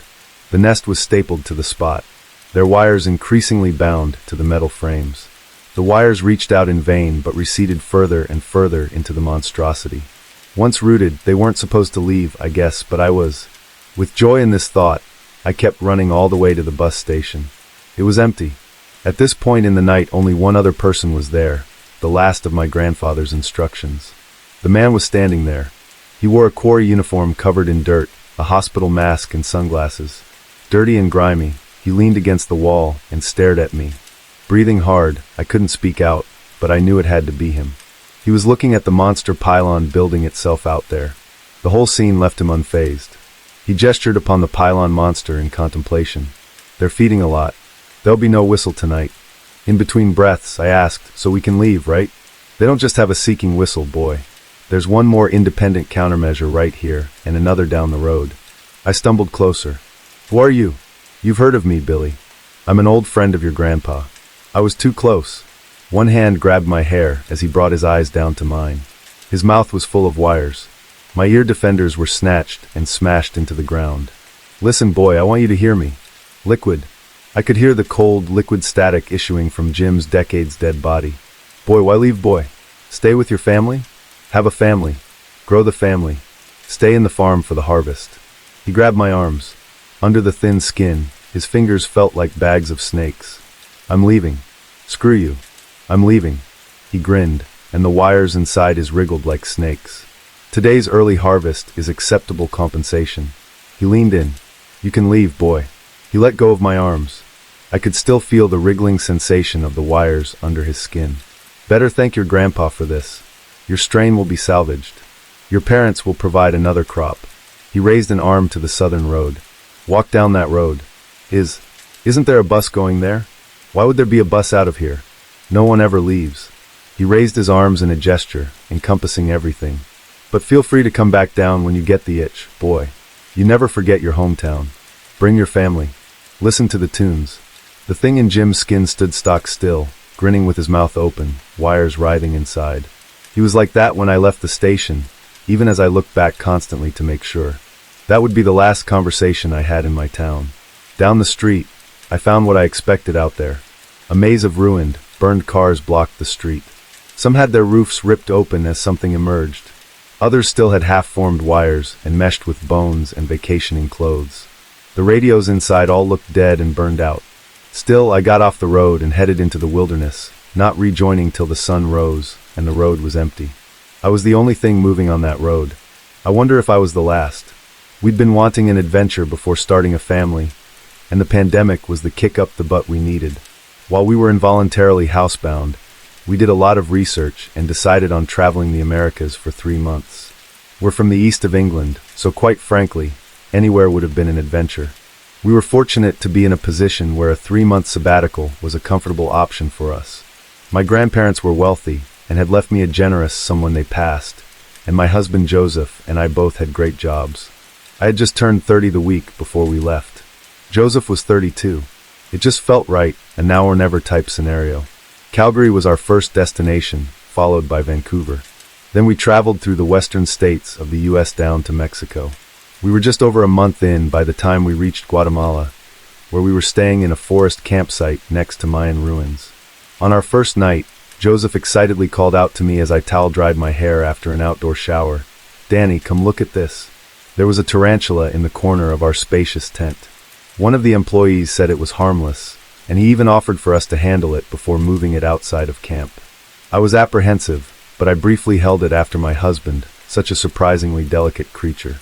This was definitely the adventure I had wanted. I felt a million miles away from home in the best way possible. On our second full day, we hiked a trail that was noted for its wildlife spotting opportunities, particularly various monkey and bird species.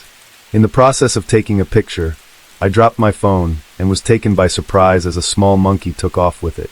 "Hey," I yelled out. "I don't believe it." "What's up, Danny?" asked Joseph, a little ahead of me. I couldn't help but laugh. "A monkey just took my phone." "Seriously?" he asked, jogging to me. "Where did it go?" "In the trees over there." "Little sod," he said, running in that direction. "Joseph, don't bother, it's gone." "We're not leaving without trying," he yelled back. I reluctantly went into the trees and caught a glimpse of his shirt in the distance. "Please don't go any further, Joseph. We need to stay on the trail." "I think I can see it," I heard him yell. Against my better judgment, I began to weave between the trees, stepping over the foliage. Howler monkeys spoke to each other in the treetops, probably laughing about the dumb British tourists. I spotted a few colorful birds, but didn't have time to observe their beauty, instead pursuing my silly knight in shining armor who I'd lost sight of. "Joseph, please call out to me." "Over here." I could see him waving, allowing me to breathe. When I reached him, I gave him a hug, then slapped his arm. "Ow! Ow!" I was scared, I said, wiping sweat from my brow. "But look," he said, pointing up. I couldn't believe it. The little monkey was sitting on a branch holding my phone. "Hey, little one," I said softly, holding up my hands. "Please could you drop my phone down to me?" "It doesn't speak human, Danny," said Joseph, picking up a stick. "They're very intelligent," I said. "Not that intelligent. Also, we're in Guatemala. It's more likely to understand Spanish." He brought the stick back as if he was about to throw it. I grabbed his wrist. "You are not throwing sticks at the local wildlife, Jesus Christ." "Well, asking nicely didn't work," he said, pulling away from me. But then there came a thud as my phone bounced a few feet away from us. It was undamaged, too, the soft ground cushioning its fall. I was happy that we could head back to the trail, but that was short-lived. Several hours passed, and we couldn't find our way out of the forest. Joseph did his best to console me, but I could tell he was scared, too. As the ground began to feel softer and the air more dense and humid, we realized we were nowhere near where we had come from. Even the plant life looked different. I couldn't help but snivel as my nerves got the better of me. A weight was lifted when we spotted a solitary house in a clearing. "Joseph, look!" I yelled with relief. There was a sudden rustling in the plants to our left, followed by a deep growl. We only had a second to acknowledge it before a large crocodile snapped its jaws in our direction. I screamed as Joseph pulled me towards him. "Dejarlas!" We heard a woman yell from the house. The crocodile's growls became quieter as it backed up out of sight. We hurried to the moderately sized wooden house, which was elevated a little from the ground on stilts. A woman stood on the steps leading up to the door. She was around her mid-30s with raven-black hair that spilled over her shoulders. She was beautiful. She was also heavily pregnant. "Hola," said Joseph, a little out of breath. "Por favor." "Air lost." "Perdido." "I speak English," she said. "Please come inside." She turned and walked up the steps. Joseph and I looked at each other, briefly hesitating before following her into the house. Once inside, I broke down. "Gracias," I cried. Joseph put his arm around me as the woman took my trembling hands in hers. "I have something for your anxiety," she said. "Sit down." "We don't want to be a bother," said Joseph. "If you could just point us." "No bother," she said. "Please sit." We took off our backpacks and sat at a table in the rustic kitchen. I was surprised to see electric-powered lighting, as wherever we were felled off the grid. The woman boiled some water on a stove, then started to prepare food. She put a plate of fruit on the table along with some bread, various spreads, and some sliced meat. "Eat," she said with a smile, turning back to the stove. I looked at Joseph, who just shrugged. Despite our reservations, we were famished. I used my fingers to eat some mango and banana.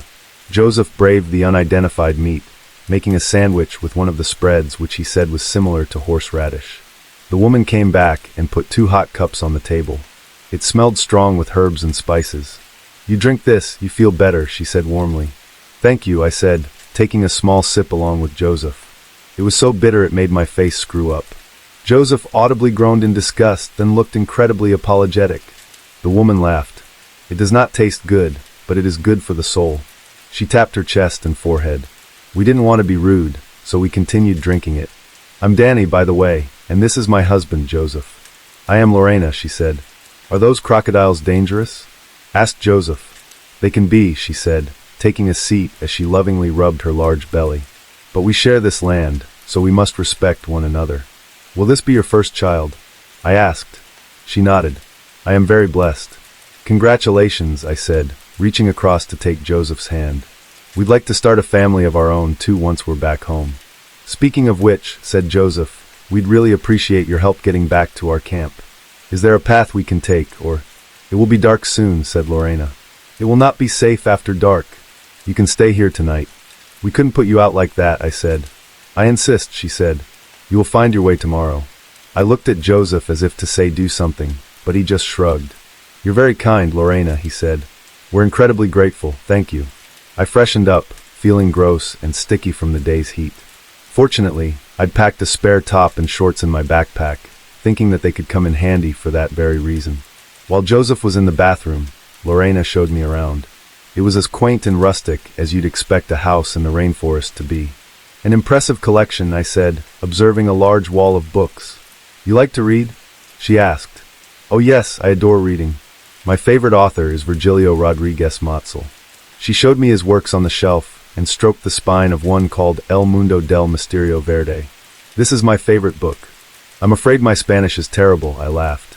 I would understand very little. We went to the back of the house where there was an elevated deck over a large expanse of water with trees and plants growing directly out of it. The sun was beginning to set, and it gave it such a warm glow. Wow, I said, what a view. Welcome to the swamp, said Lorena. Are you out here alone?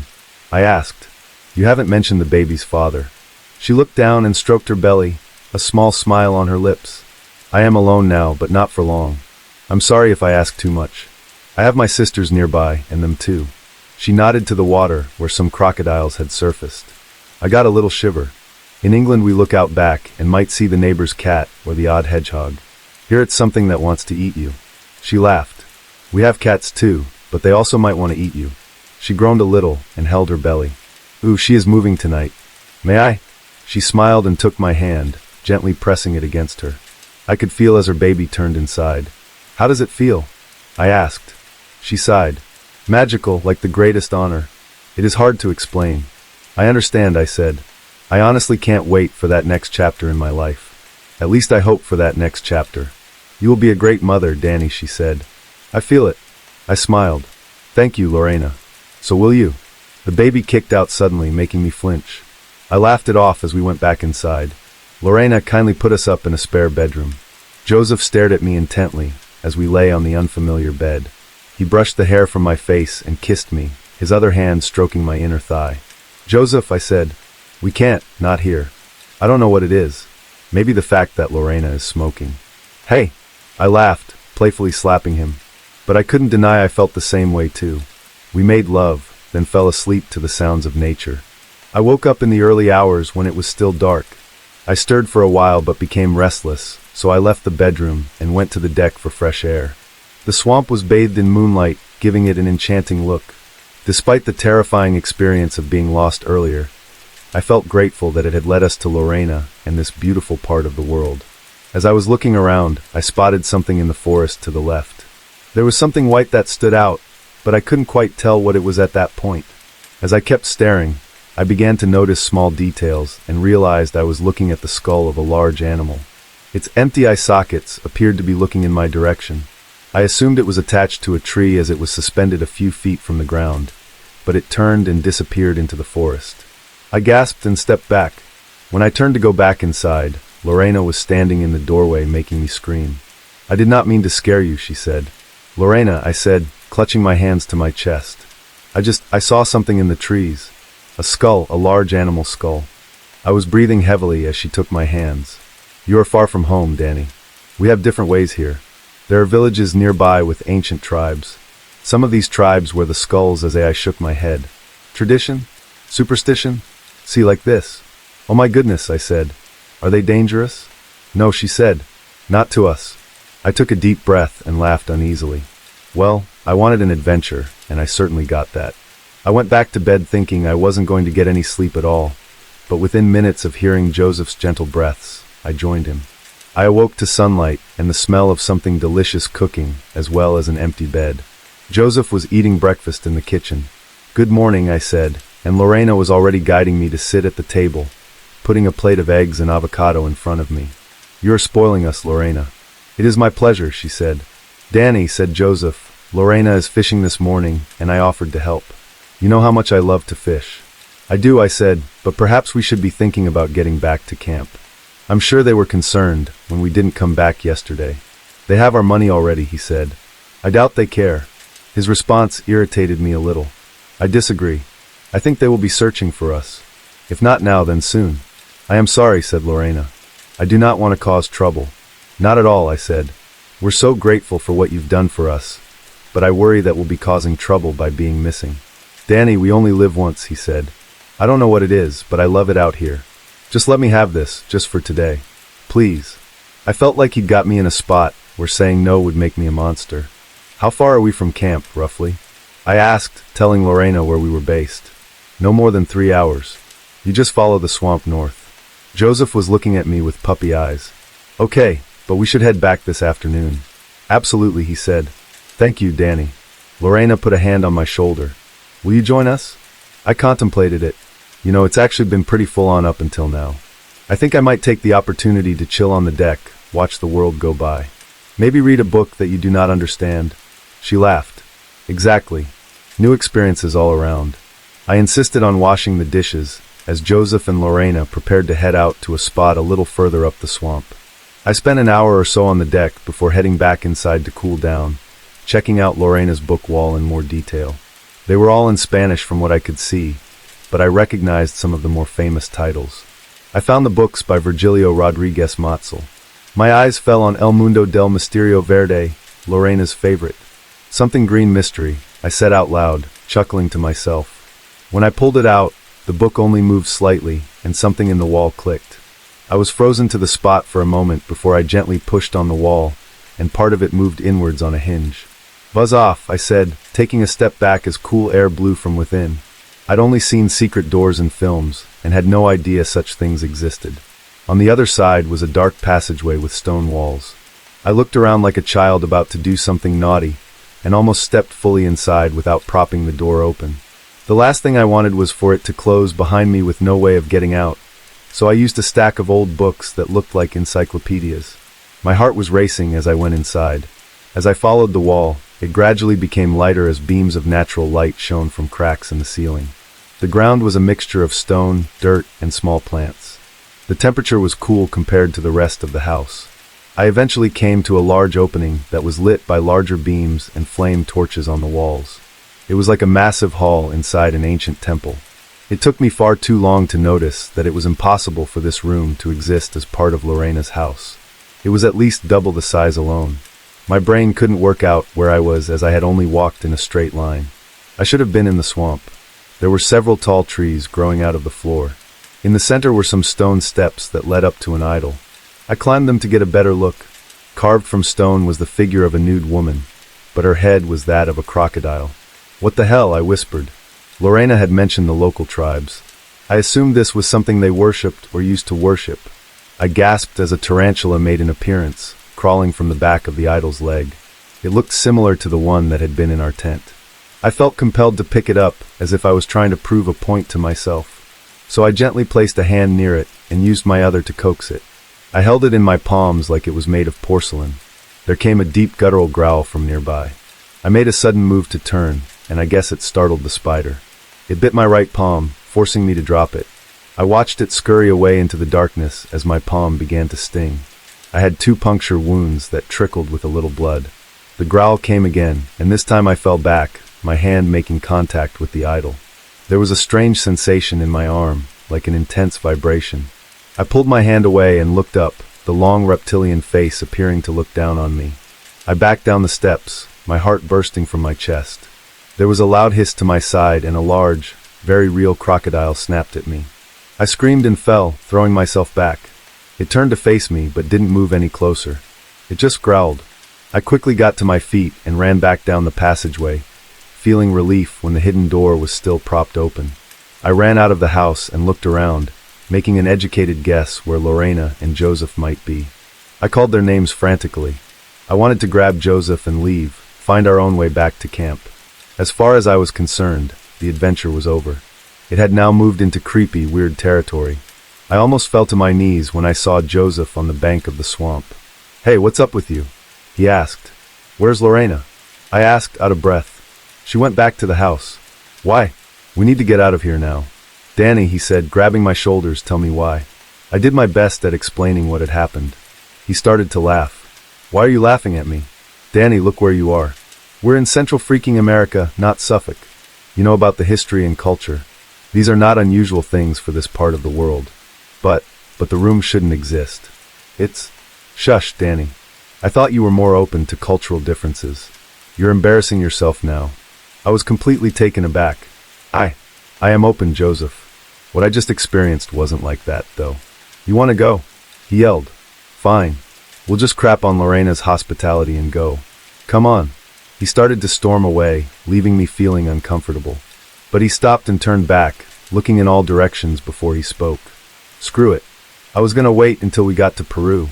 People fall from those mountains all the time. But here's as good a place as any. Middle of nowhere. No one out here but sweet Lorena." He started walking towards me and picked up a rock. I don't understand, Joseph. You don't really need to understand." I started to back away. "You're scaring me. I do love you in a way, Danny. But one thing I really love about you is your bank account." I couldn't believe what was happening. It made me forget about everything that had come before. "But we're gonna start a family," he scoffed. "I don't want children with you. I never did." My heart was broken, and my nerves were shattered in the space of minutes. "Joseph," I cried, "you don't have to do this. The money is ours to share. You wouldn't get it anyway. It would go to my parents." "Well, I know that's a lie because I was there when you wrote the will." "I changed it," I snapped, "without your knowledge." He froze and looked at me like he'd been deceived. "I don't believe you, but regardless, I kind of have to do this now." I screamed and ran in the opposite direction. Joseph grabbed me from behind, and I felt a dull pain on the back of my head. My vision became blurry as I hit the water and made a feeble attempt to stay on the surface. "Oh no," he said dramatically. "You've fallen in the swamp. Shame about the man-eating crocodiles and all. Joe, please help," he screamed from his lungs. "Oh God, help." He smiled at me, waved, then jogged towards the house. I could hear him screaming for Lorena as everything started getting darker. One thing I noticed was on a nearby bank of the swamp, there was another one of those skull people. They appeared to just watch me as I struggled. The last thing I remember is a crocodile on the swamp's surface making a beeline towards me, and then I went completely under. I woke up to screams. As my eyes adjusted, I could see warm shades flickering in my peripheral vision. When I sat up, pain shot through the back of my head. I felt the wound that Joseph had inflicted, my hair still damp. As I focused, I could see I was back in the chamber, the ancient hall. There was a large fire bathing it with light, casting shadows that reached to the ceiling. Joseph was screaming. He was tied to one of the trees, his arms stretched to the sides and tied to protruding branches. Before the idol was Lorena, contributing to the screams. She was on her back with her legs spread. A slightly older woman with a striking family resemblance spoke encouragingly in Spanish, long dark hair covering her bare chest. A younger, facially similar woman danced around the fire, waving her arms to imaginary music. Her hair was in a pixie style, her body proudly on display. These were Lorena's sisters. Lorena threw her head back and looked right at me, thick veins protruding from her forehead and neck as she groaned in agony. There were crocodiles all around the hall coming to witness the events too.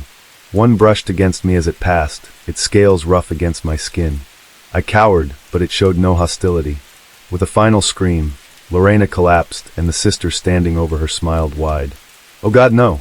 Joseph screamed from the tree, thrashing his head from side to side. The sister held up Lorena's baby, but it wasn't human, it was reptilian. It had a long tail and a long snout. She said something in Spanish, and the dancing sister repeated it.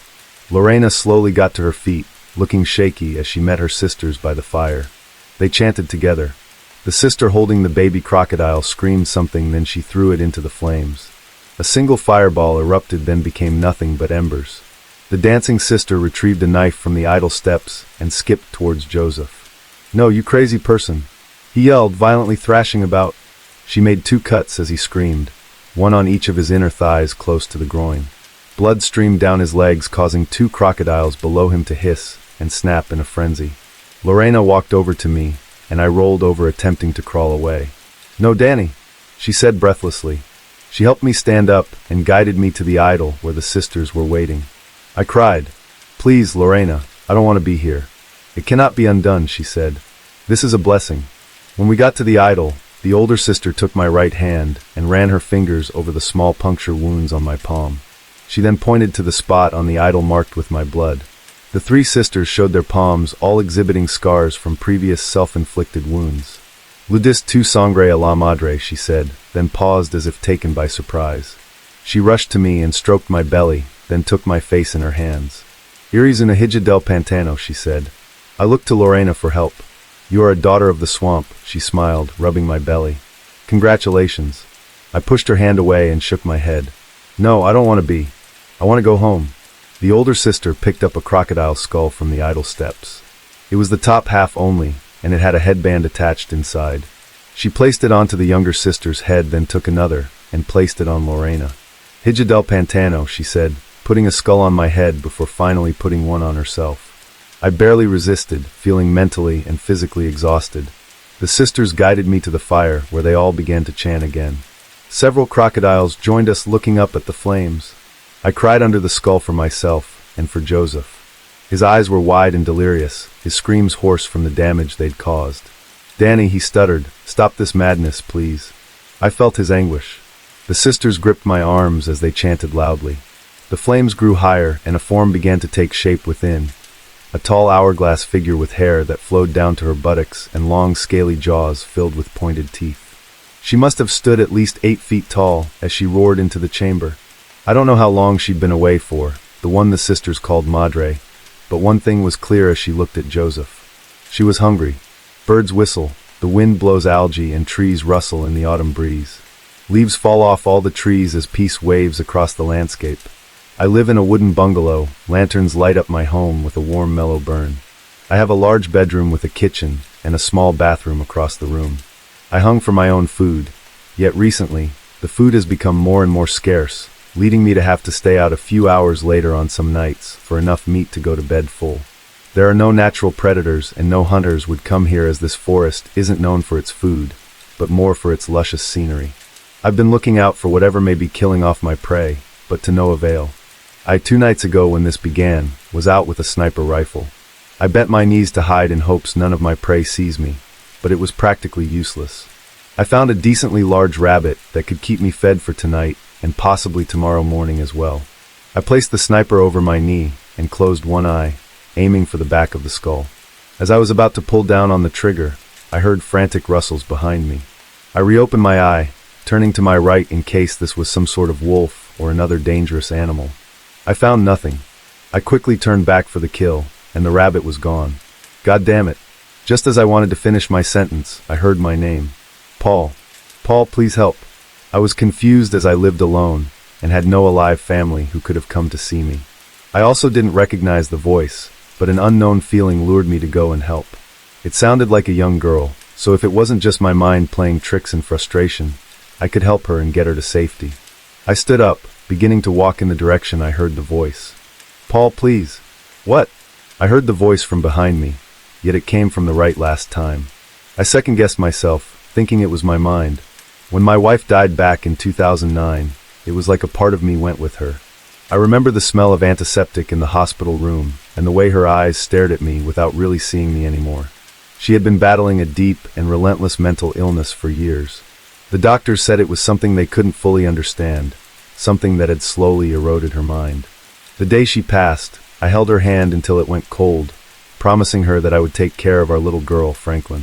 Franklin was only 6 now. She had her mother's eyes, blue and full of curiosity, though tinged with something I couldn't quite place. Maybe it was the weight of grief that she was too young to understand, or maybe it was something else entirely. I didn't want to think too hard about it. After we moved to a small, quiet house in Montana, life settled into a fragile routine.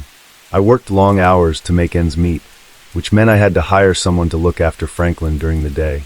That's how Mary came into our lives. She was a 25-year-old college student, kind and soft-spoken, with a smile that Franklin seemed to trust right away. Mary would show up in the mornings when I left for work and leave in the evenings once I was home. It seemed to work well, but then things started happening, little things at first. It was a Tuesday night, or maybe early Wednesday morning, I can't be sure now. I woke up around 2 a.m., my throat dry and scratchy. Reaching over to check on Franklin, I found her side of the bed empty. My heart immediately started pounding. She'd been sleeping next to me ever since my wife died.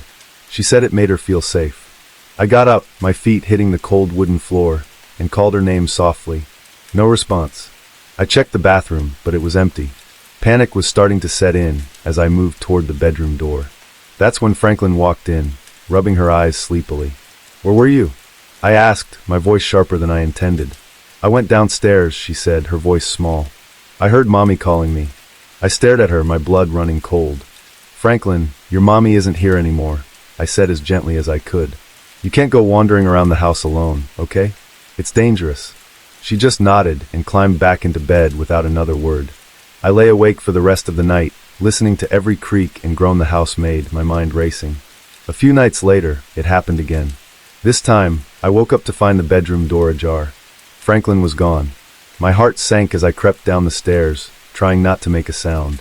The house was eerily quiet, the kind of silence that presses against your ears. As I reached the bottom of the stairs, I saw her. Franklin was standing in the hallway, her back to me. She was talking to someone, her little voice carrying softly through the darkness. "Mommy, why can't you come inside?" she asked. My breath caught in my throat. There, on the wall opposite her, was a shadow, a tall feminine figure. It didn't move, didn't shift, but it was there, unmistakable. My hands started to tremble, and the glass of water I'd been holding slipped from my grip, shattering on the floor. Franklin turned at the sound, her eyes wide. The shadow vanished. "She was here," Franklin said, her voice accusatory. "It was Mommy, and now she's gone because of you." I didn't know what to say. I scooped her up and took her back to bed, but sleep didn't come for me that night. I sat in the living room with every light in the house turned on, clutching a baseball bat like it would do any good against whatever this was. The nights blurred together after that. Franklin would say strange things and talk about her mother as if she were still here, still watching us. Mary noticed it too. One afternoon, she hesitated before leaving and said, "Franklin's been talking about her mom a lot lately. It's kind of eerie. Are you okay?" I lied and told her everything was fine. What else could I say? That my dead wife might be haunting us. That I was losing my grip on reality? No one would believe me. The final straw came about and heard the faint sound of someone crying. It wasn't Franklin. It was deeper, more guttural. I got up, my legs feeling like lead, and followed the sound to the front door. There she was, my wife. She stood there in her hospital gown, her hair matted and unkempt, her eyes sunken and hollow. Her lips moved, but no sound came out. I stumbled backward, the room spinning around me. I barely remember hitting the floor, the world going black. When I woke up, the house was silent again. Franklin was still asleep upstairs, as if nothing had happened. But I knew I couldn't stay there anymore. Whatever was happening wasn't just in my head. It was real, and I couldn't let it consume my daughter. We sold the house and moved to Los Angeles. It wasn't easy starting over, but I didn't have a choice. I never told Franklin why we left, and as she grew older, she seemed to forget about the things she'd seen and heard. But I didn't forget. For most of 2015, I dated this guy named Enrique. We met each other from school, and we were both in 10th grade. It was a toxic relationship, and he was very abusive and controlling. I tried breaking up with him many different times, but he would blackmail me. My father managed to put an end to our relationship. I don't know how he did it, but he must have threatened Enrique in a way that I can only imagine that it was scarier than a horror movie. This didn't really solve anything, though. When in school, he would stare at me in class, and he would follow me around almost everywhere for about like a week or a week and a half after our breakup. I decided that I would go to my friends for help, and they in fact did help. I had like 3 to 4 friends walk with me wherever I went, and this did the trick, but only for a short amount of time. One Friday night, I went over to my friend Mary's house for a sleepover. We ordered pizza, watched a movie, and gossiped about other kids in our school. At around 12:30, we went upstairs to Mary's room, and we were getting ready to go to bed. I was going to sleep in the same bed as her because her house only had 3 other bedrooms, which was a guest bedroom, which was off limits at the time due to reconstruction, her parents' bedroom, which they were out of town that whole week, and her twin brother's room, which he was also at a friend's house on the same exact night. I got dressed into my PJs, brushed my teeth, turned off the light, and shut Mary's bedroom door. A split second after I shut the door, I heard a glass of a window from downstairs being shattered. Before either of us could say anything, we heard a voice from downstairs say, "I know you're here, Sherry. You thought you could hide from me, but you're wrong." I knew this voice very well. It was Enrique's voice. How did he even know that I was here, if every shade in Mary's house was down? Was he following us? That could be possible. Without any second thought, we both went into a closet that was right next to Mary's bed. We found a drawer in the closet that had enough space to crawl behind, and both of us hid there. As we were hiding, we heard Enrique open every door every 15 to 20 seconds, as he was most likely going through each room to see where we were hiding. We then listened to his loud footsteps come upstairs. The first door he opened upstairs was the room that we were in. I remembered that it had no lock on it. Enrique entered the room. You know when you say something accidentally at the wrong time? Well, that's what I did. As we were still in the closet, we heard Enrique sneeze. I don't know what came of me at that moment, but I wasn't thinking right because I was scared for my life. I said, "Bless you." I heard him say back, "Thank you." I lipped out the words, "Oh shit." Footsteps then came to the closet, and we heard the door open. We couldn't hide ourselves anymore, because I just exposed myself and my presence. So I walked up to Enrique, and Mary ran off. He tried grabbing me, but before he could do that, I kicked him in the nutsack area, and he fell to his knees and groaned in pain. Then after that, I punched him right in the nose, which made his whole body lay down on the floor. It hurt my hand a little, but it wasn't the main focus at that moment. I ran out of the house and got outside, and saw that Mary was walking up her neighbor's steps. As she got to their door, she rang the doorbell like a dozen times. Just as I got to that door, I saw an old woman open the door, and she asked what was wrong. I told her that my ex-boyfriend broke into Mary's house to find where I was, and I fought back, and he's still in the house. She let us in, and Mary called the police on her cell phone, which she had in her pocket. The police came in no later than 8 minutes. They searched Mary's house, but they couldn't find Enrique anywhere. We thanked them for their help, and I told an officer that I would report everything the next day at the station. The officer said okay, and the police left after that. I went back into Mary's house to pack everything up, and I called my mother, which was surprisingly still up. I told her to come pick me up and explained everything to her. She came 15 minutes later. I got home and immediately went to bed. The next morning, I went with my mother to the police station and gave my report. Weeks went by, and I finally got a restraining order against Enrique for 5 years, and he could not be within 300 feet of me. The restraining order eventually ended, but Enrique never tried to contact me again, even though I had him blocked on everything. It's a good thing he's moved on. Before we dive into the next story, if you're visiting our channel for the first time, don't forget to hit the subscribe button and turn on the bell icon to stay updated with our upcoming scary stories. I used to be a police officer in Seattle, Washington. If I'm being honest, I never really loved the job. It wasn't something I dreamed about growing up or had any passion for. I only ended up on the force because, frankly, life didn't go as planned. I didn't get into any of the colleges I wanted, and with my athletic background, having been on a few high school sports teams, and keeping up with my gym routine daily, I figured being a police officer might be a practical backup plan. Day in and day out, the job was repetitive. Every shift felt like a carbon copy of the last. That was true until one particular day in October of 2019. It was during the early days of the coronavirus pandemic, a time when the world felt like it was spiraling out of control. I was sitting in my patrol car, parked near a quiet stretch of road, when a call came through dispatch. The report was bizarre. A man with a hammer was yelling and swinging it wildly at another man in a nearby park. Civilians had apparently tried to intervene, but their attempts to stop him had failed. I decided to respond to the call. I was close to the park and figured it would be quicker if I handled it. As I drove toward the location, updates came over the radio. The situation was escalating. The man had moved to an alley near the park and was now wielding a flaming stick. The details were strange, and my gut told me this wasn't going to be a typical disturbance call. I slowed my patrol car as I approached the area, scanning the streets carefully. My heart began to race. The unpredictability of it all had me on edge. He emerged from a side corner, holding the stick that was still burning. From a safe distance, I opened my car door and shouted, "Seattle Police Department. Stop where you are." My voice echoed through the empty alley, but he didn't listen. Instead, he yelled back, a string of curses, and kept moving. What happened next was a series of mistakes that I still think about to this day. I inched my patrol car forward, forgetting to close my door in my rush to maintain sight of him. I shouted at him again to stop, but he suddenly turned and sprinted toward my vehicle. The flaming stick was still in his hand, its firelight flickering wildly. Before I could react, he was in my car. He hurled the burning stick through the open door, directly into the vehicle. Panic overtook me. I scrambled into the passenger seat, instinctively reaching for my gun. I fired several shots in his direction, but my aim was off. Every bullet missed.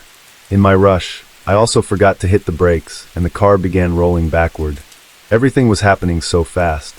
I lost my balance and tumbled out of the car, landing hard on the pavement. Pain shot through my left leg and both hands, but adrenaline pushed me to act. I grabbed my radio and frantically dispatched. "Shots fired. I need medical assistance." My voice cracked under the pressure. As I turned to look back, the car had started to catch fire. The flames were growing rapidly, and I had no choice but to retreat. I ran a safe distance away and waited, my chest heaving as I tried to catch my breath. The sound of sirens approaching was the only thing keeping me grounded. Minutes later, backup arrived. The other officers managed to corner the man and subdue him with a stun gun. The relief I felt at that moment was overwhelming. Knowing that he was in custody and that the threat was over allowed me to finally exhale. Medics arrived soon after and transported me to a nearby medical center. My injuries, thankfully, were minor. Scrapes and bruises on my leg and hands. The doctors patched me up, and I was discharged later that evening.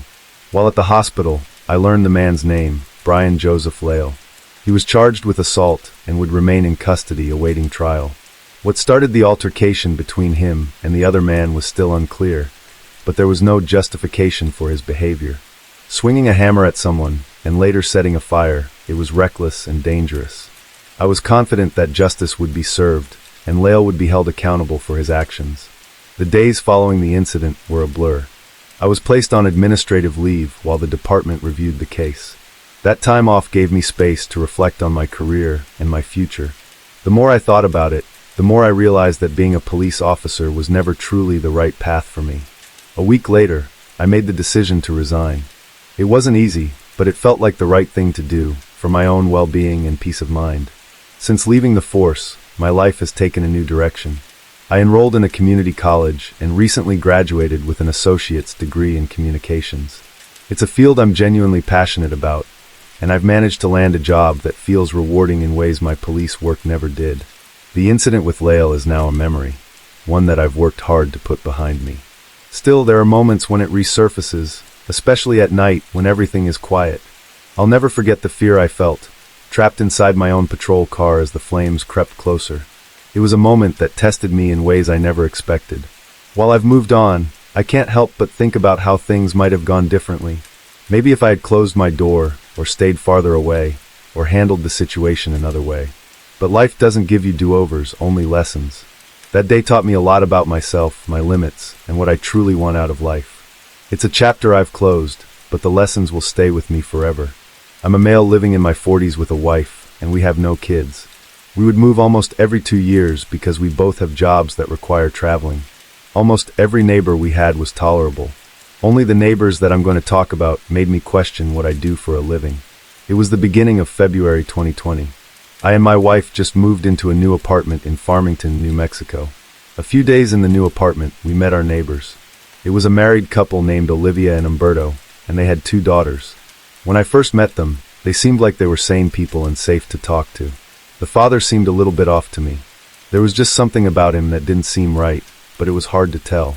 A few weeks went by, and everything went normal. Whenever we saw our neighbors, we smiled and waved to them, and they did the same to us, but we never had full-on conversations with each other. Late March then came, and that's when the lockdown for the coronavirus pandemic happened. Sometimes I would hear yelling next door from our neighbor's apartment. It was mostly Umberto yelling, because the yelling had a deep voice. I wondered what could be wrong. I thought that he was just moody because of the whole lockdown, how they can't go outside, and they can't see their other family and friends. Part of me felt sympathetic for Umberto and his family, but he was yelling at the top of his lungs, and we could hear him from our apartment. The month of April then came, and my wife showed me a text from Olivia, and it said that they were going to stay temporarily at her mother's house on the other side of the state. Seeing this did something for us, as we wouldn't have to hear any yelling, and we would have quiet. They returned back in October, and things started to get even creepier. One night at around 3 a.m., my wife and I woke up to loud knocks at our front door. Who would be knocking this late at night? I normally don't like to judge, but I thought that it might have been Umberto knocking. I grabbed a handgun in the closet. My wife told me to just take it easy. I told her that this person needs to know that it is not appropriate to be knocking loudly at 3 a.m. She didn't say anything back to me. She just watched me leave the room. I got to the door and I looked through the peephole, and it was in fact Umberto. I took a deep breath, opened the door handle halfway, and asked Umberto what the hell he was doing. He just said back to me, "I think you left your wallet outside my door." My wallet was in my room. I would put it in my room every night. I don't know what he was on about, and I asked him, "Are you genuinely high right now?" He said, "No, I'm not lying to you. Your wallet was at our door." After he said this, I put my hand out in front of me and showed him the gun. He backed away now, looking frightened. "Please go back to your apartment before I do something you do not want to know." I calmly threatened him. He walked away and went back inside his apartment. This definitely did something, as I scared him off. I shut the door and went back to my bedroom, putting the gun back away in the closet and hopping back in bed. My wife asked, "What did you do?" I answered her question and told her that I had given Umberto a firm warning. She said all right, and she turned her side lamp off, and the room was now dark. It was impossible to fall back asleep, but I ended up doing so about an hour and a half later. Nothing else happened for the rest of the month. November then came, and in the middle of the month, me and my wife took a road business trip to another state in the region, and we were away for nearly 3 weeks. I finally felt relaxed and unworried, because we didn't have to deal with our neighbors' craziness. We came back around the last week of November, or the first week of December. I can't remember, to be exact. One day when my wife went out to go shopping, just a few seconds after the door to our apartment shut, I heard Umberto screaming. He had to have been screaming at my wife. I rushed outside the apartment, and my suspicion was true. I saw that my wife was scared. I was so angry at him that I commanded him to leave her alone. "If you continue to bother us, you will find out what's going to happen to you next."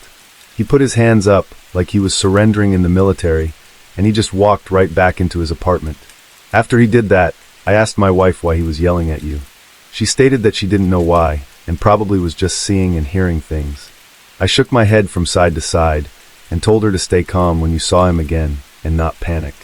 She nodded her head as if okay, and she went shopping. It doesn't seem like his wife Olivia and his daughters are too concerned about him, as they don't appear anywhere in sight. Now I was considering moving out and getting a restraining order against all of them. I'll just see how the rest of the year plays out. When the week of Christmas approached, me and my wife went to spend the holidays at my parents' house. We needed to get away from our residence because we didn't feel safe. January then came, and things were cooling down between us and our neighbors. At least I thought it did. Heading towards the end of January, there was one day when the tensions between us and our neighbors had reached a boiling point. It was a Sunday, and it was getting close to nighttime. Me and my wife were watching TV, when all of a sudden we heard loud kicks at our door. We didn't even question who it was, because it was obvious. It sounded like he was trying to break into our apartment. The door was locked. After about 4 more kicks, the door broke open, and Umberto waltzed his way into our apartment. We got up from our couch, and we were now very alert. We saw a gun in his hand, and we both were now feeling timid. He started saying all crazy things like we were harassing him and threatening our family, which we did not. I was so taken aback by his comments and said, "What is wrong with you? Are you high or drunk right now?" He didn't even answer my question. All he said was that we ruined his life, and we barely talked to him and his family ever. I then told him to put the gun down and calm down. "I'm going to kill you both," he said with so much rage, and I could see his eyes turning bloodshot red. His wife and daughters then came out. This was such late timing on their part. After all this time, and now they finally came? They tried to hold him back, but it didn't help. We were now afraid that he might try and shoot us, so we ran out of the apartment, and once we were out, he started shooting at us, but the shots all missed. We were now outside running until we were out of breath. The police came really fast, and when they came to where we were, I felt it was safe enough to go back to the residence complex. When we were back, we saw that one of the building windows was broken. The police officers had their guns drawn at Umberto and told him to have his hands up, but he didn't comply right away. His daughters were telling him to relax and listen to what the officers were telling him to do. Olivia then said to the officers, "Don't shoot him, he has mental health issues." I was right all along about him being mentally ill. The officers were still attempting to reason with Umberto, but he stayed barricaded in the apartment building. He actually became increasingly more violent, and he broke another window in the apartment building. Then an officer dispatched on his radio that he needed more units. Everyone then saw Umberto throw a Molotov cocktail from inside the building, and we all backed away. It landed on the ground and started to catch a little fire. Police started opening fire now. He then threw another one, and that's when police started to shoot him. I saw 2 bullets hit his right arm, and then he was down, and that's when the police finally handcuffed him and took him away in the police cruiser. My wife started to throw buckets of water on the flames, because it was starting to spread more. Luckily, no one else was hurt, and the flames never reached the apartment buildings. I then walked over to where his family was, and I was confronting them in a harsh tone, telling them that they had no control over him, and allowing him to cross the line. They were trying to reason with me, but I was not having it. I went back inside the building, and my wife followed behind me. I told her to pack her bags. She asked me why, and I told her that we were going to stay at a motel for a few nights. She didn't ask any questions, as if she knew that we needed to get out of there. Before we could do that, we would have to go to the police station and give our story and all the things Umberto did and the months following up. When we did that, the investigators asked if we wanted to press charges on him. I said that I wouldn't unless he and his family paid for all the damages they did to our apartment and the whole building. After finishing my story at the station, we both went to the motel where we stayed for about 3 nights. When we came back home, my wife and I said to Umberto's family that we wouldn't press charges and that we would bail him out if you guys paid for the damages. His wife, Olivia, agreed to this deal, and so that all happened. We moved out 2 weeks later because we just couldn't live in that apartment building anymore. It was just too much for us now. I don't know what Umberto and his family are doing these days, but I just hope that Umberto stays out of trouble and is getting the help he needs. It was never my plan to spend Friday night in an old cemetery, but that's where I found myself. My friends had dared me, taunting me with jibes about being too scared to stay there until midnight. The teasing stung enough that I agreed, even though a gnawing dread coiled in my stomach. I forced a shaky grin and reassured myself that it was just a cemetery. What's the worst that could happen? The cemetery sat at the edge of town, surrounded by tall iron gates. When I pushed them open, the hinges let out a long, mournful creak that sounded like a warning. My friends, safely gathered on the sidewalk across the street, shouted encouragements and jokes, though their voices betrayed their unease. None of them had the nerve to take the dare themselves. The flashlight in my hand cast a dim beam that danced across the weathered tombstones and skeletal trees. The cemetery was ancient, its gravestones leaning at odd angles, some fractured and others almost consumed by moss. The air carried a damp, decaying scent, and the wind's low whistle sounded like a mournful tune. Every step I took seemed too loud against the oppressive silence, as though the ground itself was amplifying the noise to mark my intrusion. I tried to focus on mundane thoughts, school assignments, songs stuck in my head, anything to drown out the weight of the cemetery. But unsettling details clawed at my attention. The rotten smell seemed to follow me, stronger with each step. Shadows cast by the bare tree branches looked almost sentient, reaching out in ways that defied logic. Half an hour in, I found myself wandering aimlessly between graves, casting my flashlight on faded inscriptions. Many were illegible, worn away by centuries of wind and rain. A small rock shifted under my foot, tumbling noisily into the darkness. My heart leaped into my throat, the sound, and I froze, ears straining. Was that a moan in the distance? Or just the wind? I dismissed it as my imagination, though the feeling of being watched refused to leave. I settled on a stone bench near a large marble tomb to wait for midnight. My phone read 11:30 p.m., only 30 minutes to go. Each minute stretched unbearably long. The usual night sounds, rustling leaves, creaking branches had a sinister edge, and every faint noise made me jump. I felt small and exposed under the vast, indifferent sky. Suddenly, a sharp crunch behind me broke the uneasy rhythm. My neck stiffened, and I whipped around, flashlight slicing through the darkness. Nothing.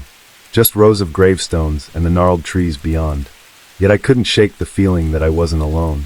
My pulse raced as I thought of every ghost story I'd ever heard. Minutes crawled by. Then the air around me shifted. The wind stopped, leaving the cemetery disturbingly silent. Even the distant hum of the town faded, replaced by a suffocating stillness. My flashlight beam wavered as my hands trembled. That's when I saw it, a figure at the far edge of the cemetery. It stood motionless, tall, and indistinct in the faint moonlight. My voice cracked as I called out, "Hello? Is anyone there?" The figure didn't respond or move. For a moment, I convinced myself it was just a statue or a shadow. Then it shifted, ever so slightly. Its head turned toward me before vanishing into thin air, like smoke dissipating in the wind. A shiver raced down my spine. My phone buzzed, and I nearly dropped it in shock. It was a text from my friends. "You good?" My fingers fumbled to reply. "Fine. Still here." But I wasn't fine. My nerves were frayed, and my courage was rapidly unraveling. Still, the thought of quitting and facing my friends' ridicule was worse than the growing terror in my chest. At 11:50 p.m., I decided to move closer to the gate. Staying near the exit seemed like a reasonable compromise. As I walked, the rotten smell grew overpowering, nearly choking me. My flashlight flickered, its light sputtering weakly, before returning. Shapes shifted in the corner of my vision, but when I turned, nothing was there. I finally spotted the gate ahead and felt a fleeting sense of relief. Then I saw it, another figure standing near the entrance. It was hunched, shrouded in deep shadows, as though the darkness clung to it. My flashlight flickered again, leaving me in near darkness. Panic surged through me, but I forced myself to keep walking. The figure straightened as I approached, its outline growing taller and more menacing. A dry, rasping sound emanated from it, laughter devoid of humor. My flashlight died completely, plunging me into darkness. I grabbed my phone, but in my haste, I dropped it. The screen cracked against a stone, and the light went out. Blind and terrified, I stumbled forward, praying to reach the gate. Cold air brushed against my shoulder, fingers light and skeletal. My breath hitched, I spun around, arms flailing, but struck only empty air. A whisper came next, so close to my ear that it sent chills through my entire body. The words were unintelligible, ancient, but the malice in them was unmistakable. Adrenaline surged, breaking my paralysis. I ran, tripping over uneven ground, scraping my hands and knees as I fell. Desperation propelled me forward until I finally reached the gate. I burst through and collapsed onto the sidewalk, gasping for air. My friends ran to me, their faces pale and filled with questions. "What happened? Are you okay?" I couldn't answer. My body shook uncontrollably, and the scent of decay clung to me like a curse. I climbed into the back seat of their car, too dazed to speak. They drove me home, their teasing silenced by my pale face and trembling hands. I still can't believe everything that happened to me just yesterday. It started out as one of the most exhilarating nights of my life, attending a New York Rangers hockey game at Madison Square Garden all by myself. I've never been the kind of person who surrounds himself with large groups of friends, and none of my acquaintances followed hockey with the same passion I do. Still, the anticipation of seeing the Rangers on their home turf was enough to keep me excited despite going solo. I arrived at MSG pumped up, donning my beloved Rangers jersey, and proudly made my way to my seat, determined to soak in every moment of the experience. As soon as I sat down, I felt this intense energy in the arena that I couldn't quite put into words. It was a Tuesday night, but the crowd was as lively as ever, blue, red, and white jerseys everywhere. The opening face-off happened, and we were off. The Rangers started strong, and I cheered my heart out, feeling my voice resonate in the massive dome of the garden. There was a family of 4 on my left, all sporting matching Rangers hats, and on my right were 2 guys around my age who didn't seem to be from New York, but were clearly into the Rangers too. We got to talk about the team and the players, and we even made predictions about the score. We bonded pretty quickly, and it felt like we had known each other for ages, classic sports camaraderie. During the second period, a fight erupted on the ice. Everyone stood up, cheering louder than ever as the gloves came off. I couldn't help but find the whole spectacle entertaining. Nothing beats the intensity of a hockey fight, although I hoped nobody would get seriously hurt. Still, it was an exhilarating sight, and I couldn't wipe the grin off my face. When the referee finally broke it up, the crowd roared in approval, and we all sat down, high-fiving and getting ready for the face-off that would follow. The game continued, and the Rangers fought hard. The final horn eventually sounded, and just as I'd hoped, our team emerged victorious. The entire arena erupted into cheers that pulsed through my body. Strangers were hugging, clapping, and chanting in unison. I joined in, feeling this collective euphoria only a live sporting event can bring. As I headed for the exits along with thousands of other fans, we spontaneously started singing the chorus to Seven Nation Army. The melody echoed through the halls of Madison Square Garden, uniting everyone in that triumphant moment. It was truly something special. Eventually, the crowd started to thin out as people hurried back to their cars, hopped on trains, or met up with friends to celebrate. Since I had driven in from New Jersey, I'd parked my car in a lot about 6 or 7 blocks away from MSG. The city was its usual self. Bright lights, constant bustle, but I wanted to avoid the heavier traffic on 34th Street, so I headed away from the main group toward the quieter side streets.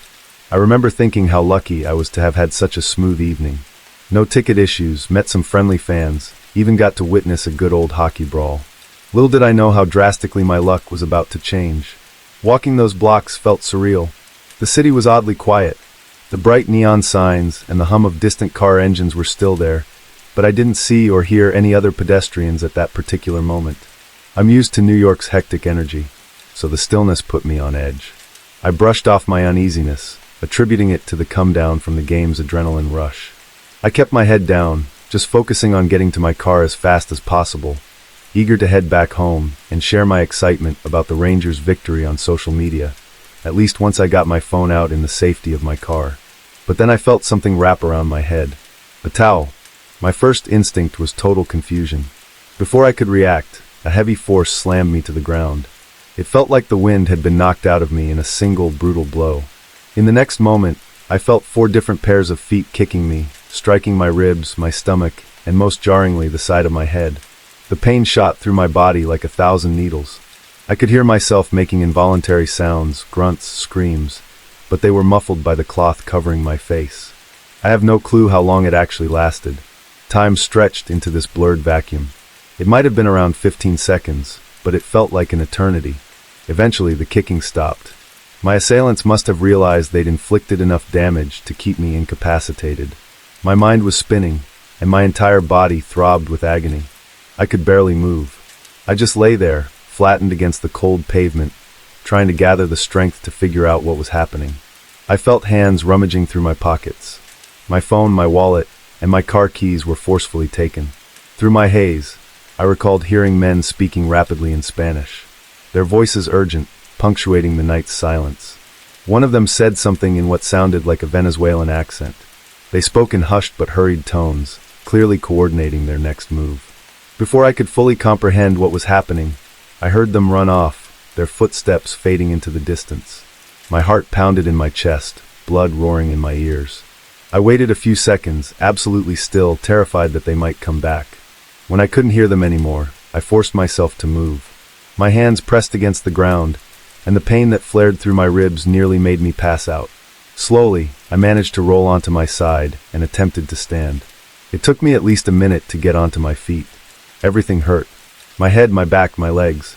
I could barely straighten up, hunched over like I'd aged decades in that brief assault.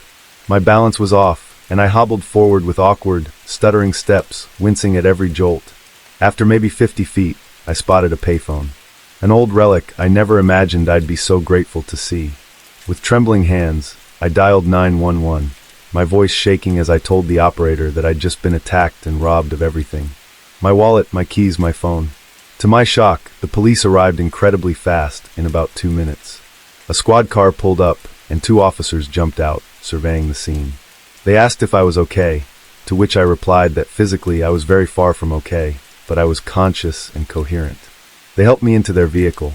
I explained what had transpired, describing the attackers as best I could, though honestly it was all a blur. I mentioned hearing Spanish and the distinctly Venezuelan accents, but that was all I had. The officers rushed me to a nearby hospital, which was only 5 minutes away. My injuries, while painful, didn't require extensive treatment. Thankfully, no broken bones, just significant bruising and a possible concussion. The medical staff administered painkillers and gave me ice packs for the swelling on my face and torso. Once I'd caught my breath, I borrowed a phone at the nurse's station to contact the parking lot where my car was. I explained that my keys had been stolen and requested a tow, knowing my vehicle was useless without the keys anyway. The hospital kept me overnight for observation. I was restless, alternating between fits of stress and sharp pains that made me grimace. When morning finally came, I took the bus home to New Jersey from Port Authority, feeling drained and more than a little humiliated. The reality of the situation hit me hard when I checked my bank accounts on my computer and discovered new charges on my credit cards. A wave of nausea swept over me. I realized these attackers were already making the most of my stolen wallet. I immediately called the credit card companies to cancel everything. Even now, as I type this, the bruises still ache, and it's hard to believe I'm out of phone, wallet, and car keys, all in one terrifying encounter. Yet I'm profoundly thankful I'm alive, and that I escaped without more serious injuries. My car is still in that parking lot, waiting to be towed or dealt with once I manage to sort things out. I'm angry, of course, and I feel violated that people would jump me for a few possessions. But the most critical thing is that I'm here to move on, to heal, and to keep looking forward. I've just recently quit being a full-time police officer because I had such a traumatic incident that I just can't let go of, no matter how much I want to. It was March of 2021, in the daytime, and I was on duty. I was at a restaurant drive-thru, and I just recognized someone who had a warrant out for his arrest. His name is Dennis Gilder Jr. I saw him open the passenger door in a red car, and the driver drove off while I followed behind. About 30 seconds to a minute later, I turned on my sirens and the car stopped. Me and another officer got out of the police car, and we both walked up to the car. He walked up to the driver's seat, while I walked up to the passenger's seat. I already saw that Dennis had the windows pulled down a little, and there was a woman in the driver's seat. I hate to be the one to tell you this, but it sounds like you've got a warrant out of Illinois, I said to Dennis. I then asked him for his ID, but he said he didn't have it on him. I then asked him to step out of the vehicle, so I could identify him. He didn't listen to me. I asked him about 4 to 5 more times to step out, and he still didn't listen. I was still being respectful to Dennis, but patience was growing on me. All of a sudden, I saw Dennis roll up his window fully, and he pushed the woman out of the driver's seat and crawled over to where she was. The woman was trying to get back in the car now, as if she knew that something bad was about to go down. I then stepped to the front of the car, and I ordered Dennis to stop the car and to get out. I went from patient to now being impatient. The other officer reached into the car and tried to stop him as well, but it didn't work.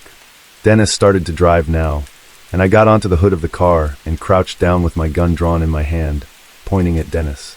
For the first 20 seconds, he was driving slowly, and I was hoping that he would ultimately listen to me. As more seconds went by, he started to speed up, and the car was now going at 40 to 50 miles per hour.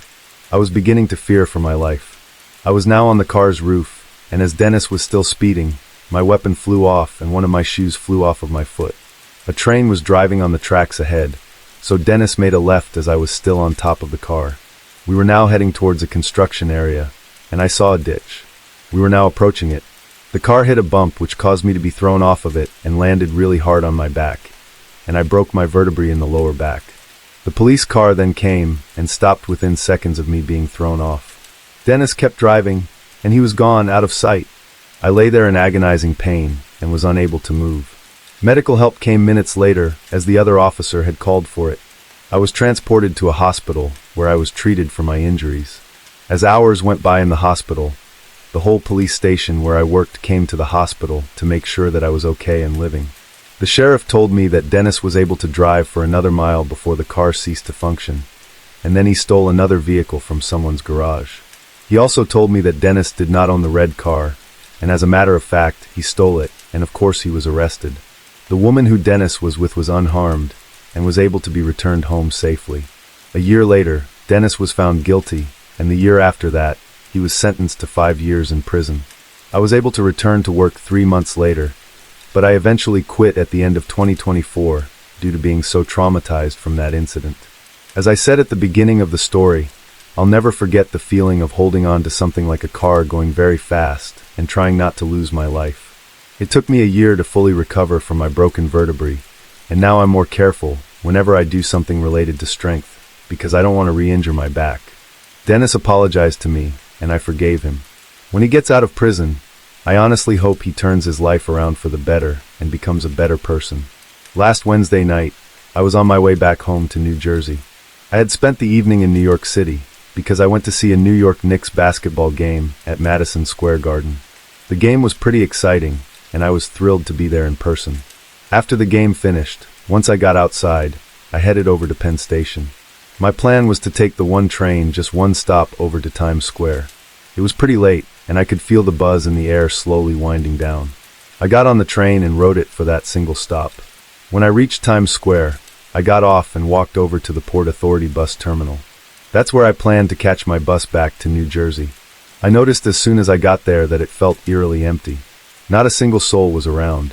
It was quiet, and it felt strange because normally there were at least a few people or some security staff around. But on this particular night, I saw no one at all.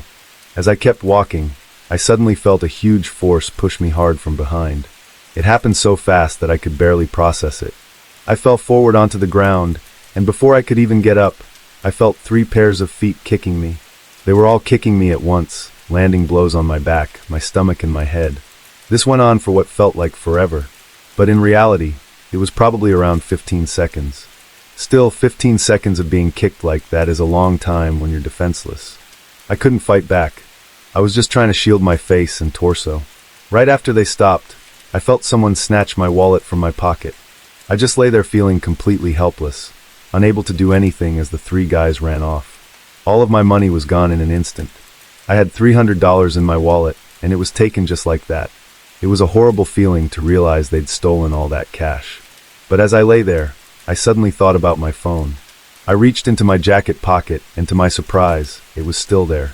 My heart was racing, and I remembered that pressing the power button on my phone 5 times in quick succession would connect me directly to a 911 operator.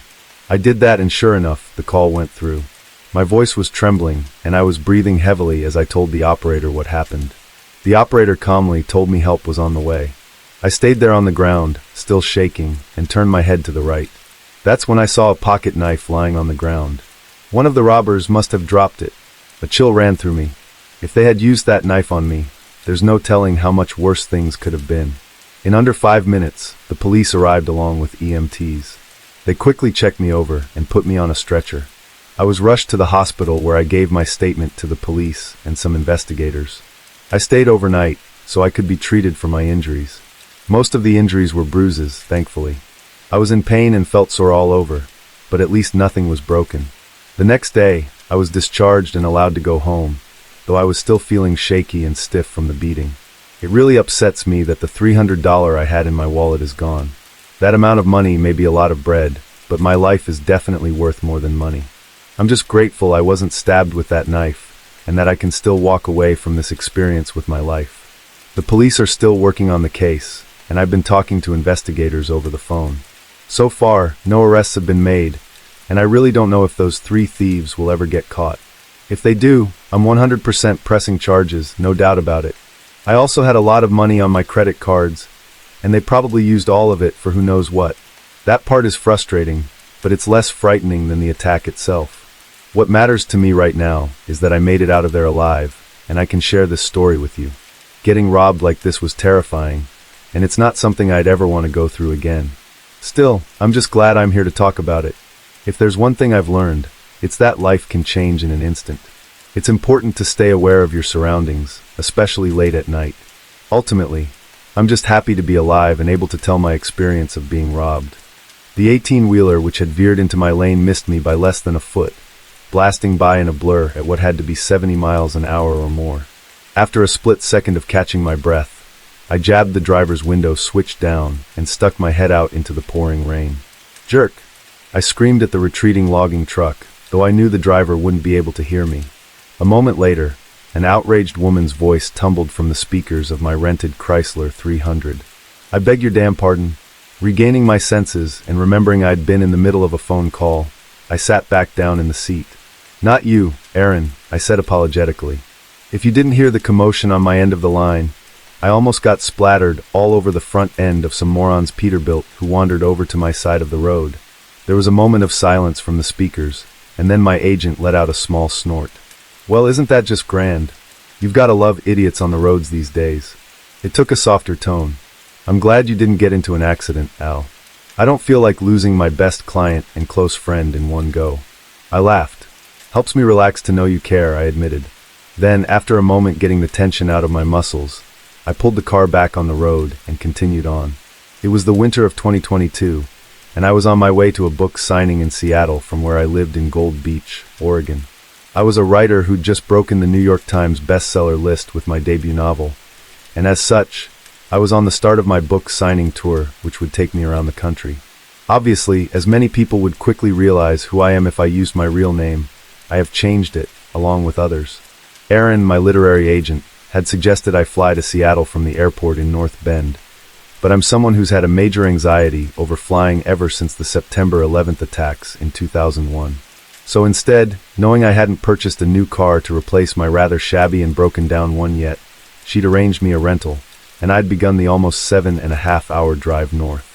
I wouldn't have had to deal with those dingbats if Interstate 5 hadn't jammed up with that accident, I muttered. Well, you were the one who wanted to drive, Al. Aaron's chiding voice came through the speakers. Do you have any idea where you are? I glanced at the GPS map for what had to be the 100th time. The screen almost seemed to glitch, jumping as the antenna on top of the car attempted to communicate with an orbiting satellite above. Piece of crap. No, this stupid navigation system is apparently on the fritz, I snorted. So much for Enterprise being a good car rental company. I looked back up just in time to see a sign with the gas symbol flash past. Thank you, God, for small favors, I thought. Hey, there's a gas station coming up soon. I'm a bit low anyways. I'll stop there, get directions, and then call you when I'm on my way, okay? There was a sigh on the speakers. Okay, just please try not to be too long. The publishing house won't like it if you show up to your very first book signing late tomorrow, she said. I'll be as quick as I can, I said reassuringly, then pressed the red disconnect button on the steering wheel, ending the call. I let out a sigh of relief. Aaron was my saving grace and had been the one to orchestrate my contract, including a very nice advance.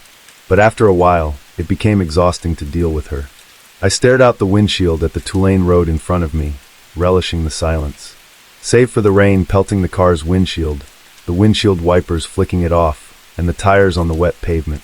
For a few more minutes, all I saw was nothing but endless trees pushing in close to the road, almost seeming as if they were jostling to see who drove up and down past them.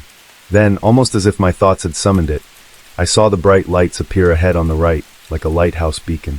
It was clearly one which had been here a very long time.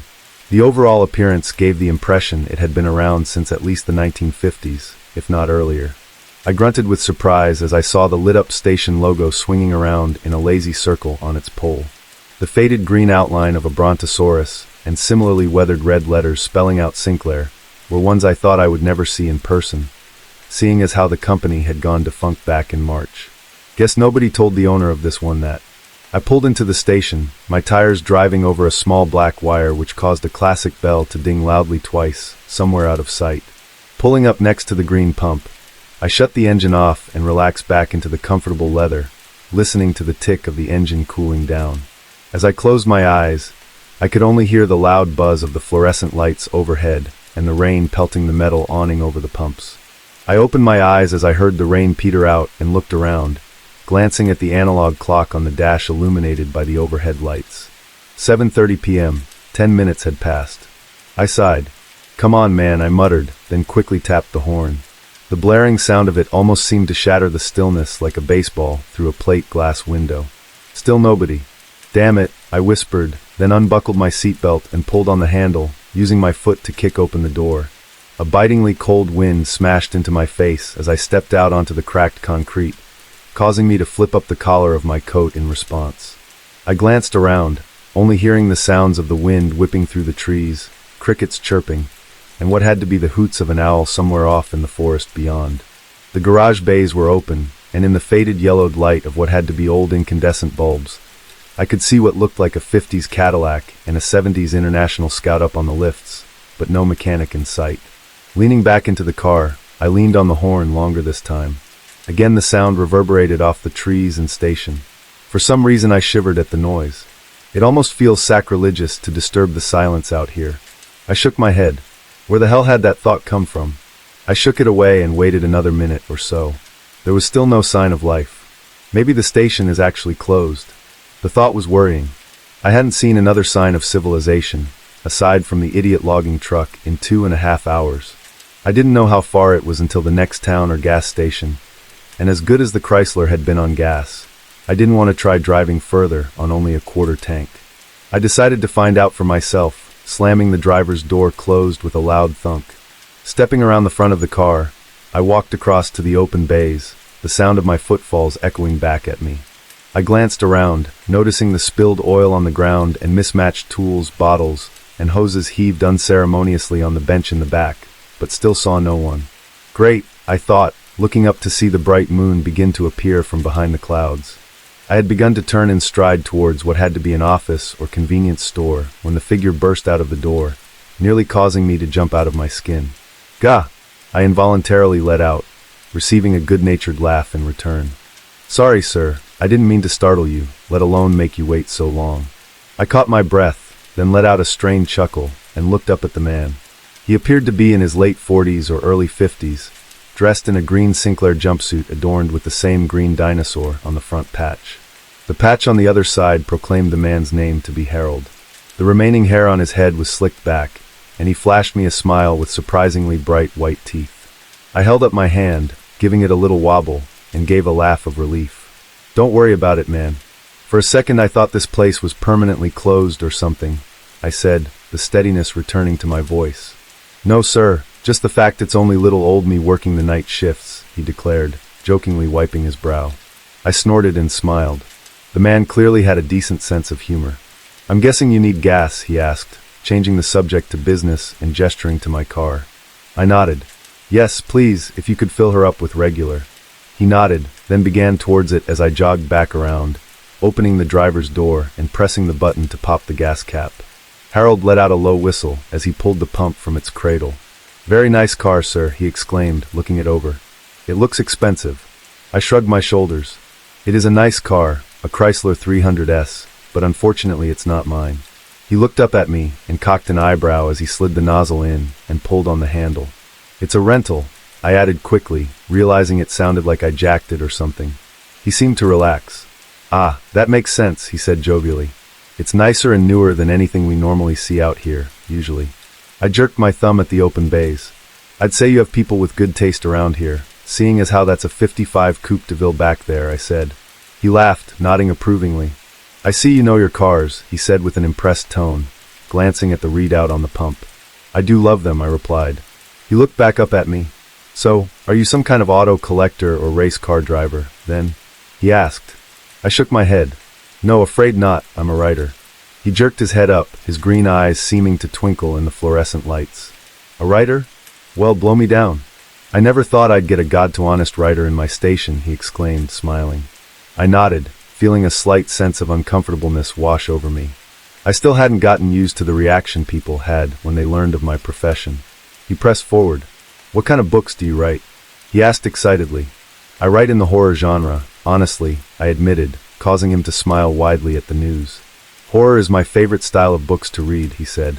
I love everything from the old classics to Stephen King. He looked at me quizzically. How many have you written so far? I held up a single finger. Just one published.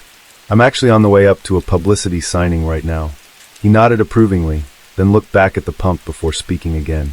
So, have you ever seen anything truly scary? I raised an eyebrow at his question. That came completely out of left field. What do you mean by that? I asked in return. He still watched the pumps, but replied. So many horror writers I've heard about talk about how they've had their own frightening experience, whether it's a plain old scare, or even a supernatural experience. It's what helps them write truly horrifying tales. Now, he looked back at me. His face held a smile which caused me to inwardly shudder a little bit. It almost seemed far too wide for a moment. Then, blinking, I realized it was just a regular grin, if not just a bit of an odd one. The lights must have caused you to see things. He finished. So, I was just asking if you'd ever had a scary experience which got you into writing horror. For a moment there was silence between us as I pondered his question, only broken by an owl's screech somewhere in the gathering darkness. Then I shrugged. Honestly, I hate to disappoint you, but no, I admitted. He gave me a slightly surprised expression. Really? I nodded, deciding to be honest with him. Really? To be completely truthful with you, Harold, as much as I love horror, both writing it and reading and watching it, I've stopped being scared of it a while ago." The surprised expression seemed to grow on his face. "Really?" he repeated, then looked down at the pump again. "That's a shame," he said, his voice almost holding a trace of sadness in it. I nodded, having to agree with him. "It is. I used to love getting scared by a good horror film or book, but as I got older, it just seemed to, drift away.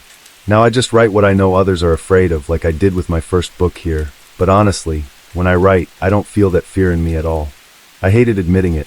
Even when I'd given my first online interview with a magazine about my novel, I'd lied about it, saying that my own work could scare the hell out of me. But in a way, it felt good to finally admit the truth to someone, even just a stranger I'd likely never see again. I looked up to find him giving me a rather intense, and honestly extremely creepy stare. His green eyes almost seemed to glow in the lights, and his smile had completely disappeared. I took a step back at the abrupt change in his demeanor, but just as quickly it, too, was wiped away, replaced by the smile I'd known since he appeared. "Well, I'm sure if you search hard enough, you'll find that feeling again," he said, his voice filled with what sounded like genuine empathy. I nodded, looking out at the woods. "I hope," I truthfully admitted, then heard the sound of the pump finally clicking off. "Ah, all done," Harold said happily, pulling the pump out of the car and replacing it back in its cradle. He looked at the readout. "That'll be 23.17, I started slightly. "Under $24 for 3/4 of a tank?" I hadn't heard of gas this cheap since I was at least a teenager, but at the same time, I wasn't going to look a gift horse in the mouth.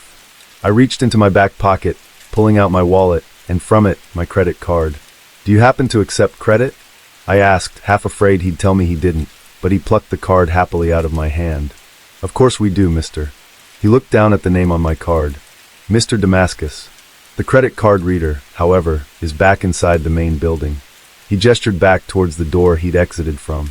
"Would you mind if I took it back there and ran it?" I shook my head. "No, by all means, go right ahead," I said, and he turned away and strode back across towards the building. "I'll be back out with your receipt quicker than you can say." "Bob's your uncle," he called. I let out another laugh at the phrase I hadn't heard in years when I noticed something.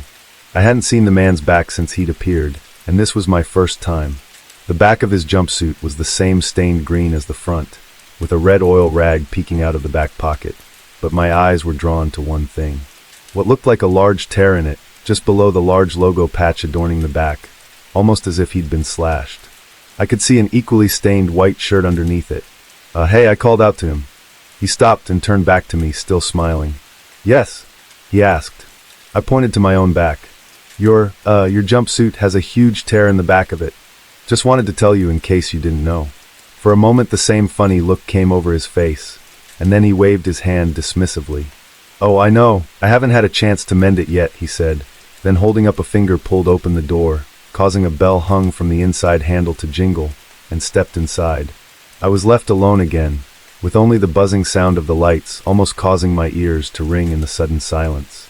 Not wanting to seem rude by waiting back in the car, I instead walked to the front and leaned against the hood, staring out into the night. My eyes absent-mindedly drifted off into the gloom as I waited for Harold to return. That's when my eyes finally glanced over at the large sign directly ahead of me.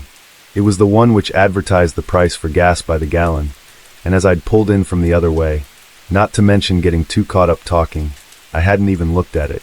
You could easily tell it had fallen into a bit of disrepair, as the light inside which allowed you to see the prices at night flickered on and off, precariously seeming as though it would burn out at any second. You could even hear it flickering loudly in the silence. That wasn't what drew my eye, though. No, what drew my eye was the prices displayed on that flickering sign. "There's absolutely no freaking way," I whispered to myself. I scanned down, but kept looking at the top two figures. 88 cents a gallon for regular? I felt a small wave of confusion fall over me.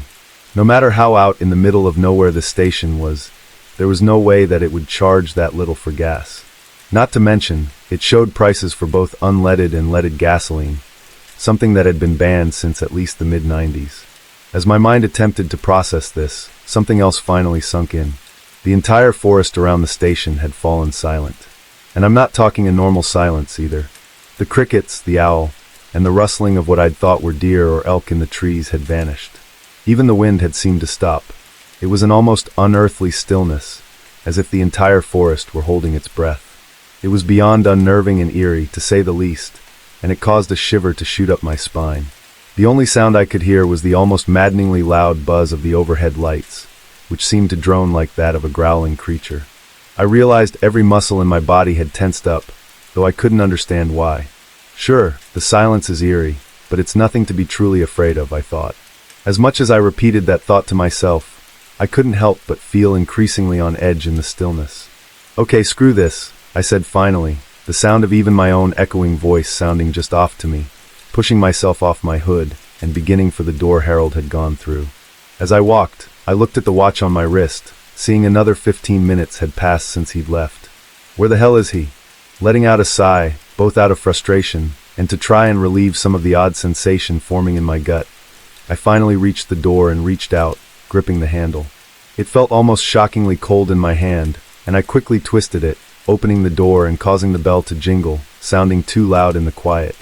I stepped inside and allowed it to swing shut behind me, the bell giving another jingle, this time muted in the building's interior. I looked around. Aside from an old Coca-Cola machine in one corner of the room, there were no food or drinks in here. Instead, the 2 or 3 aisles taking up most of the space were filled with what looked like older-style cans of motor oil and other assorted automotive bits and bobs, all adorned with the dinosaur logo. I drew in a breath, then coughed a little. It felt more than a little musty in here, as if it hadn't been aired out in a long time. Looking directly ahead, I saw the counter that Harold must usually be stationed at. An older-style cash register sat atop it, and behind it lay an open door marked, "Employees Only." Beyond was a long tiled hallway which stretched out for a while before disappearing around a corner. I stared at the cash register. Haven't seen one of these old jobs since I was a kid in the 90s, I thought. A few nostalgic emotions breaking through my other emotions and tugging at my heartstrings. But it was just as quickly shooed away by the uneasy feeling that was settling over me like a cloud of dust. This whole place just seemed wrong. I couldn't tell why, but it was making my arms and legs feel as though insects were inching along under my skin. After a moment's hesitation, I opened my mouth. Hey Harold, I called, my voice seeming muted just like the bell had. I waited. No answer. Hey Harold, are you back there? I called again. Still nothing. Feeling increasingly on edge as the fluorescent lights in here sounded like they were also buzzing too loud, I craned my neck to look down the corridor. Just barely at the corner, I saw the bright blue sign indicating a restroom. I made my decision, calling out again. Look, if you can hear me, Harold, I'm coming over the counter to use the restroom, okay? I can't hold it until I get to the next town. It was a lie. I hadn't eaten or drank anything in the last 2 hours to make me have to go. But just in case he came around the corner, I didn't want to get into trouble, as odd as I felt. I still didn't want to tick the man off. Taking a deep breath, I hopped the counter and stepped into the corridor. Unlike the main room, this was lit by 3 or 4 incandescent light bulbs dangling down from the ceiling. It gave the hall a slightly dimmer look than behind me, and I hesitated for a moment before starting down it, taking care not to have my footsteps echo too much. The hall seemed to go on forever, but eventually I reached the corner. Wanting to keep up appearances, I turned the knob for the bathroom and opened it. After looking into it for a split second, I shut it quickly, suppressing a cough and a gag. It had looked disgusting, as though it hadn't been cleaned in years, if not decades. Turning back, I noticed a brighter light down at the end of the next stretch of hallway. I debated for a moment, then began down it. All I wanted was to be out of here. I passed another open door. Glancing through it, I saw the 2 garage bays and the view outside. The blast of cold, fresh air relieved me somewhat, and I continued on. As I reached the doorway, I looked around, seeing that it was an office. 2 desks stood inside, each with nameplates on the edge of them. I spied Harold's name on the far one. I also saw my credit card sitting in the middle of the table. The bright blue stood out among the dark wood and white papers. Letting out a relieved sigh, I crossed to it quickly and picked it up. I decided I'd just leave a 20 and a 10 in cash on the desk instead and get the hell out of here. I didn't know where the man had gone to, and every fiber of my being was telling me to leave. As I reached for my wallet, my eyes caught a plaque on the wall behind the desk, the faux gold glinting in the low light. I stared at it. The photograph was clearly Harold's, looking almost the same as I'd seen him, just a lot cleaner. Below that was a declaration etched into the fake gold, Employee of the Month, Harold Jankowski. I couldn't help but smile a little at how hard he must have worked for it. Less than a second later, though, the smile dropped from my face as I read the inscription underneath it. August 1976. I shook my head, hoping that I was just seeing things in the low light, hoping that it would change to 2006, or hell, even 1996. But no, it remained the same. What the hell? I breathed out, feeling another shiver go down my spine. There was absolutely no way that, if he'd looked to be in his 40s or 50s in the mid-70s, that he would still look the same 46 years later. He'd at least be in his 80s or 90s now, and would very much not still be working here. What the hell is going on? I whispered again, feeling like tendrils of dread were reaching out of the gloom and jamming themselves in me. I turned to book it out of the room, and out of the station entirely. But I froze as I saw Harold. He sat in an old-style black swivel chair, his back to me in the next room. I couldn't tell what the room was, as it was lit only by a single, very dim bulb directly over him. But the room was giving me off truly creepy vibes. For the first time in years, I felt the first inklings of fear. Before I had a chance to move or say anything, he spoke. "Well, Mr. Damascus," he said, his voice almost inflectionless. I began to speak. "Look, I'm sorry I barged back in here. It's just," I was cut off as he continued. "Well, Mr. Damascus, how do you feel?" My shoulders slumped as I felt a wave of confusion envelop me. "Excuse me?" I managed out. "How do you feel?" He repeated, then continued, his voice finally seeming to gain some cadence to it. "Do you feel afraid? Do you feel fear?" He let out a low chuckle, one that almost seemed different from the happy one I'd heard outside. I didn't know how to respond. Finally, he spoke again.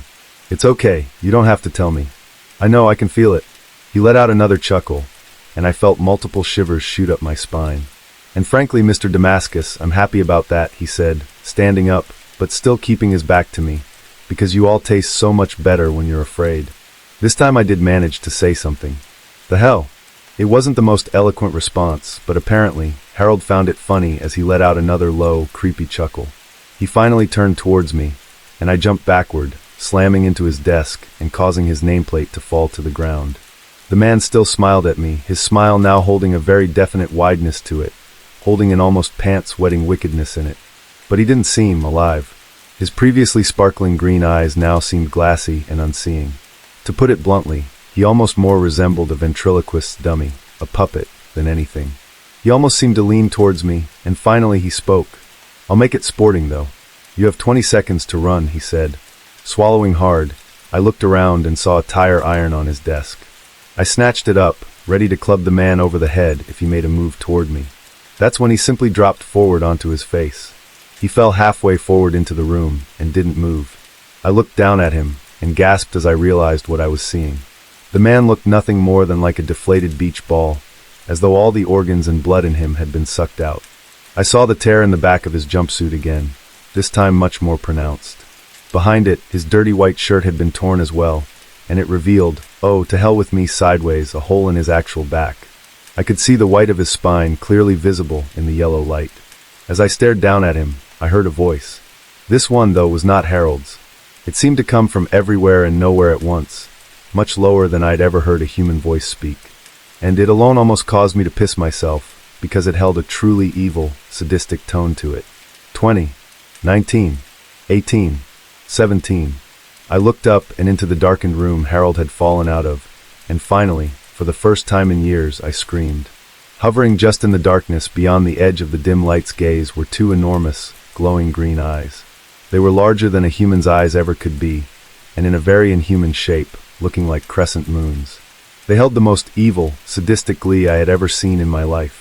At my scream, the voice stopped counting down, and it freaking laughed, a great, booming laugh that sounded like nails on a chalkboard.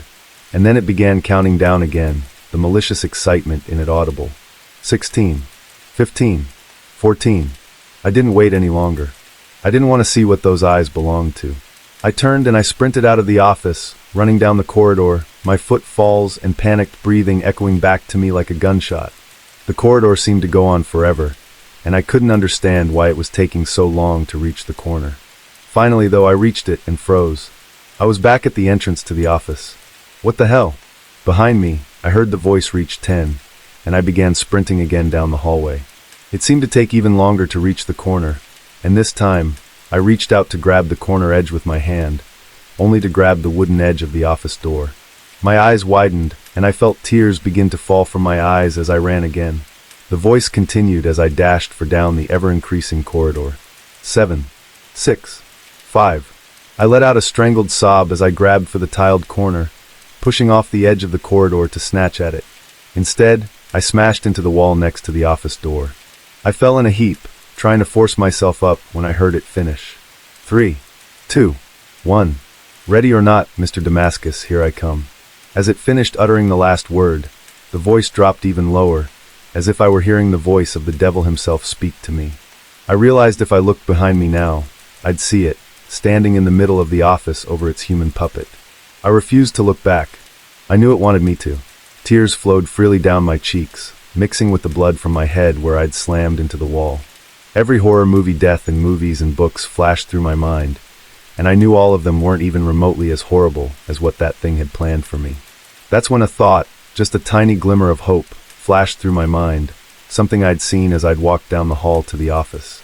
I felt adrenaline course through me. I might die trying to do this, but I have to try, I thought. I heard the floor behind me rattle and felt hot, stinking breath fall across the back of my neck. For a microsecond, I felt paralyzed with fear, and then I let out a strangled cry, exploding into motion. I heard a bellow of frustration behind me, followed by a laugh. It knew once I reached the end of the corridor, it had used whatever power it had to bring me right back to it. It had power over this corridor, but it doesn't realize it left a weak spot open. The thought still echoing in my mind, I ran, unable to keep myself from screaming this time as I dashed down the corridor. It seemed even longer than before, but as I reached the halfway point, I saw what I'd been hoping to spy. The door into the garages stood open, almost hidden out of sight behind a shelf of oil. I let out another cry, this one of determination. Behind me, I heard the creature stop laughing. Now it let out a bellowing cry of rage, realizing what I intended to do. I felt it begin to thunder up the corridor after me, to snatch me up. The feeling of something sharp sliced across my back, and then I was leaping for the doorway, and through it, I landed in a puddle of still sticky oil underneath the Cadillac. What I saw now was rusting away with decades of disrepair. Not wasting a second, I jumped to my feet and ran for the open bay doors. Behind me, I heard a louder bellow, but I didn't look back. I burst out from inside the doors into the night, now laden with the sounds of the forest again. I dashed from my car, almost flying over the hood, and ripped open the driver's door. Crashing into the seat, I stabbed at the start button for a moment, terrified that, like the typical horror cliché, it wouldn't start. But to my surprise and gratitude, it did, the roar of the V6 thundering out. As I grabbed the knob to jam into drive, I risked one glance up, and I couldn't help but scream out again. The entire gas station had gone dark. The inside, the overhead lights, everything. I could see the outline of the building, but that was it. And the eyes. The eyes glowered at me from inside the bays with absolute rage and hatred. Still screaming and staring at them, I slammed my foot down onto the accelerator. The tires screamed, and the car shot forward like a rocket, tearing out from under the awning and out onto the road. I refused to look in the rearview mirror. I knew I'd see those eyes one final time in them, and I didn't want to. I just kept my eyes on the road in front of me, as far as my headlights reached, my knuckles white as I gripped the wheel and roared away from the hell behind me. I just about never let up my foot from that gas pedal, taking the corners far too fast. Not until the warm lights of the next town finally came into view, one I can't recall the name of. I felt myself beginning to cry, this time tears of happiness and relief. I drove straight through to the police station. I knew I could never tell them what had actually happened to me. They'd think I was utterly insane or on something, but I could tell them I'd been attacked by a crazed lunatic at an old gas station. And that's exactly what I did. I burst in, begging to speak to someone.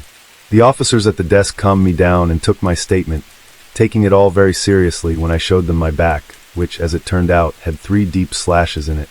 But when I told them where it happened, confused looks came over both their faces.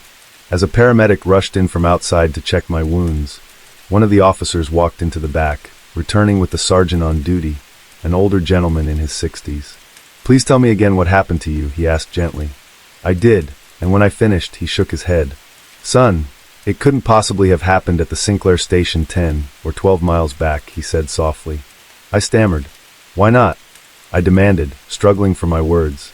"Because," he began, "it closed in 1979 after a huge fire gutted it, getting everyone inside. It's been almost half a year since that incident now. I never made my book signing, which earned me a furious phone call from Erin. Her fury disappeared when she heard I'd been attacked. I told her it had been from someone I'd pulled over attempting to help on the side of the road. I didn't want to repeat the same conversation I had with the police. They said they'd try and find whoever attacked me, but I know they never will.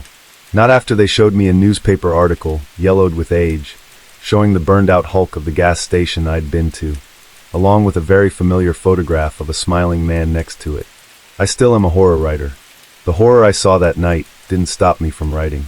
My second novel is due out this year, but now whenever I sit down at my computer and begin to write a truly scary scene, I feel the chills of fear from my own creation jolt up my spine, because I know true horrors lie in this world, and I hope I never come across them again. I'm posting this here, not only to tell the truth finally about what I experienced, but also as a warning to anyone who will listen. If you're ever in the Pacific Northwest, on a lonely two-lane road in the middle of nowhere, and you happen to come across an old-looking gas station lit up with a faded green Brontosaurus logo spinning in the night, just keep your foot hard down and keep going, because you may not be as lucky as I was. Have you ever had the experience of swearing you saw something at the edge of your vision, peering at you from around a corner before? I'm fairly sure a good chunk of people have, maybe even you reading this right now. Regardless of whether you're in a crowded area such as a mall or school, or home by yourself, you've more than likely had that strange sensation of being watched, usually accompanied by a slight shiver down your spine. You'll snap your head up from whatever it is you're doing, or whoever you're talking to, and nothing will be there. But you always swear that at the very edge of your vision, you saw something. A slight blur, as if something was there, but seemed to anticipate your move and pulled back out of sight. I'm fairly certain most of you just end up shaking it off. You shake your head telling yourself that nothing was there and go back to what you were doing. That's a good thing, because it's what keeps you safe. It's what keeps you alive. Like many of you for years, I always wrote seeing the slight blur at the edge of my sight off as a trick of my eyes, being so focused on one particular area that the rest of your vision goes fuzzy. As my mother once told me when I, as a child, told her I'd seen something at the doorway to my bedroom. And as I grew older, I simply took it as fact, the way every child takes their parents' wisdom to heart. And once I became an adult, I simply waved it away completely. That was until one night. You see, as a 30-something-year-old bachelor who makes just above the line of adequate pay, I live by myself in a small one-bedroom apartment. It means having to live farther out from the city where I work. But I prefer living alone over not having to make the rather long drive to and from work every day. And because my free time during the day is close to zero, I also am a bit of a night owl. This particular night, about 3.5 weeks ago, I was up late, sitting at my kitchen table with my laptop out in front of me. I was surfing the net, looking for good deals on eBay for a new DVD-VCR combo, since my old one broke when the feeling came over me. The small but noticeable shiver shot up my spine, and at the upper edge of my vision, just below where my hair began to drift into my eyes, I saw it. It was a black and silver blur. At least that's what it looked like to me. I lifted my head quickly, looking towards the corner I'd seen it. My kitchen is in the back of the apartment, and where the table is set up, I was looking back out into the living room. The bedroom also sits next to the kitchen, and the wall separating the two stretches out a bit, causing a rather large blind spot from where I sat. Of course, when I looked up, there was nothing there. For a few more seconds, I simply sat, staring at the corner. Nothing moved. There was no sound except for the quiet whine of my laptop's fan and the hum of the fridge. I snorted. Really, Eddie? You're jumping at shadowy blurs now. What are you, 8 years old again? And with a shake of my head, I went back to the computer screen. The hours seemed to pass by at an accelerated pace, and to my surprise, when I checked the clock at the bottom right of my laptop screen, the time said 2:45 in the morning. Holy crap, I stayed up too friggin' late, I whispered to myself. I'd barely be getting 4 or 5 hours of sleep. And so, with a yawn, I shut my computer down and put it back into its carrying bag. As I stood up, though, a slight feeling of apprehension wiggled its way to the forefront of my mind. I lifted my head from zipping up the bag and again stared at the corner. This time there was nothing there. No blur at all. Recalling what my mother had told me years ago, I stood up and slowly stepped into the center of the kitchen, where I could see around the corner. I felt a small pang of embarrassment at the relief that washed over me as I saw nothing was there. What next? You gonna start believing in the Easter Bunny and Santa Claus again? I muttered to myself. And with that, I entered my bedroom, shutting the door behind me and climbing into bed. For a moment, the image of the blur danced behind my eyelids. And then the Sandman overtook me, plunging me into a deep and dreamless sleep. The next day passed by like I was wading through quicksand. Of course, it likely had to do with how tired I was. But I got through the day, and soon enough, I was back home. This time, I resolved to get to bed before midnight, 1 a.m. at the latest. So I didn't go on my computer. Instead, I watched some TV and indulged myself in a few online matches in Battlefield 1. Soon enough, the clock sitting next to the TV displayed 12:35 in big red numbers. All right, time for bed, I thought, and stood up, shutting off the TV and Xbox. I decided that I would get myself a drink before bed and moved to the fridge. Opening it, I pulled a pitcher of juice out and, grabbing a glass from a nearby cabinet, poured myself some. The cold liquid felt good sliding down my throat, and I let out a relieved sigh. For a moment, I closed my eyes. Apart from the sound of a diesel truck passing by outside and the ticking of the clock over the sink, all was silent, and I loved it. I placed the glass in the sink to wash tomorrow and turned to take the pitcher back to the fridge, and nearly dropped it at what I saw. As I turned around, I had a clear view across the kitchen and living room toward the small alcove where my front door sat. And for just a second, I saw the same black and silver blur, pulling back out of sight from the edge of my vision. Except this time, I know it wasn't just a trick of my vision, or a strand of hair flashing in front of my face. "Hey!" I reflexively yelled out. I didn't expect any response, and I didn't get any, but now I knew for certain. There was something or someone there. I felt my pulse rapidly quicken, and my heart began to beat like a drum against my chest. Freaking great. Did someone decide to break in and try to burgle my apartment of all places tonight? I looked around quickly for something to defend myself. My eyes fell upon the block holding all my kitchen knives, and moving quickly, I pulled the largest one out and turned back towards the entryway. There was no movement now, but I noticed a change in the atmosphere. Gone was the simple, vacant air the apartment always held. Now it seemed to contain a charge to it, as if seeing the figure had been something they hadn't planned on. As if I weren't supposed to have seen it. Probably figured I'd already be in bed. Well, they have a massive surprise coming their way. I cleared my throat. "You back there?" I called out simply. Again, there was no reply. I spoke again. "Look, I saw you there peeking around the corner of the entryway. The jig is up. I don't want to fight right now, so I'll make you a deal. If you turn around right now and leave, I won't call the cops on you, and I won't come at you with this knife. Just go find someone else to rob, okay?" Still, there was silence, but the tension in the room seemed to have racked up more than a few notches at my words. I waited for a minute, feeling my temper begin to flare. Does the idiot seriously believe that if he stays quiet, I'll believe he's not there and go to bed or something? It wouldn't be a surprise. The people who usually broke into houses and apartments in my neighborhood were usually strung out on the drug of choice for the week, or in all truthfulness, simply not that bright. I let out an annoyed growl. "If I have to come over there to get, it's not going to end well for you," I said. At 6 feet even, and in good shape, I could easily take on whoever it was. The silence was almost deafening. Okay, the hell with this man. I strode quickly across the room, the knife held out in front of me in a vice-like grip. I stopped for a moment, drawing in all my strength and reflexes. For a moment, though, an odd sensation seemed to wash over me like a wave. To my surprise, it was a bolt of fear. But fear of what?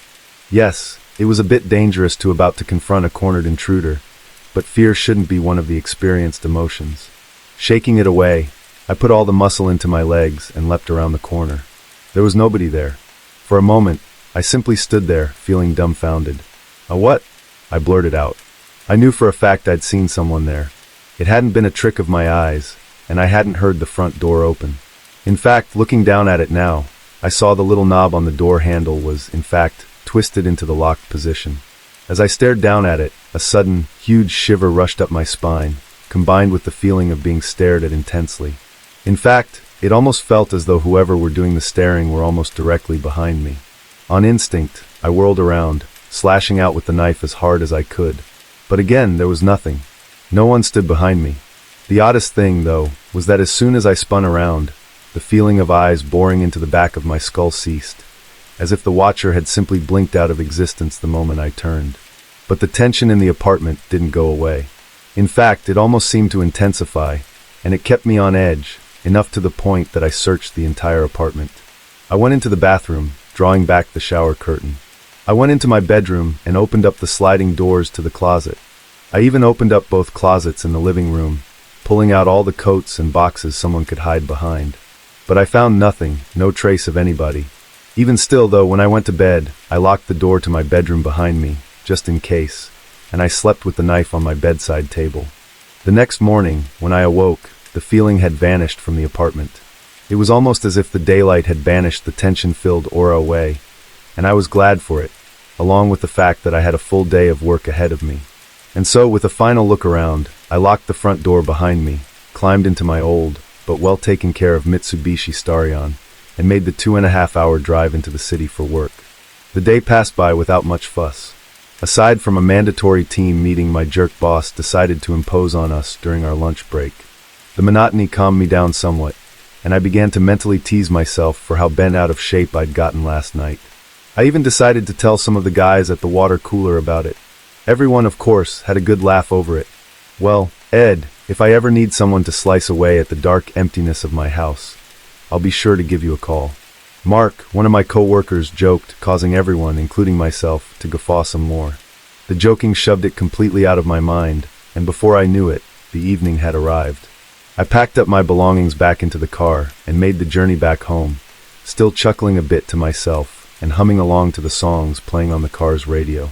As I pulled into my apartment building's parking lot and into my space at close to 10 at night, however, I saw something which tore away that relaxed, relieved emotion from me like it had been a loved one in the grip of a tsunami.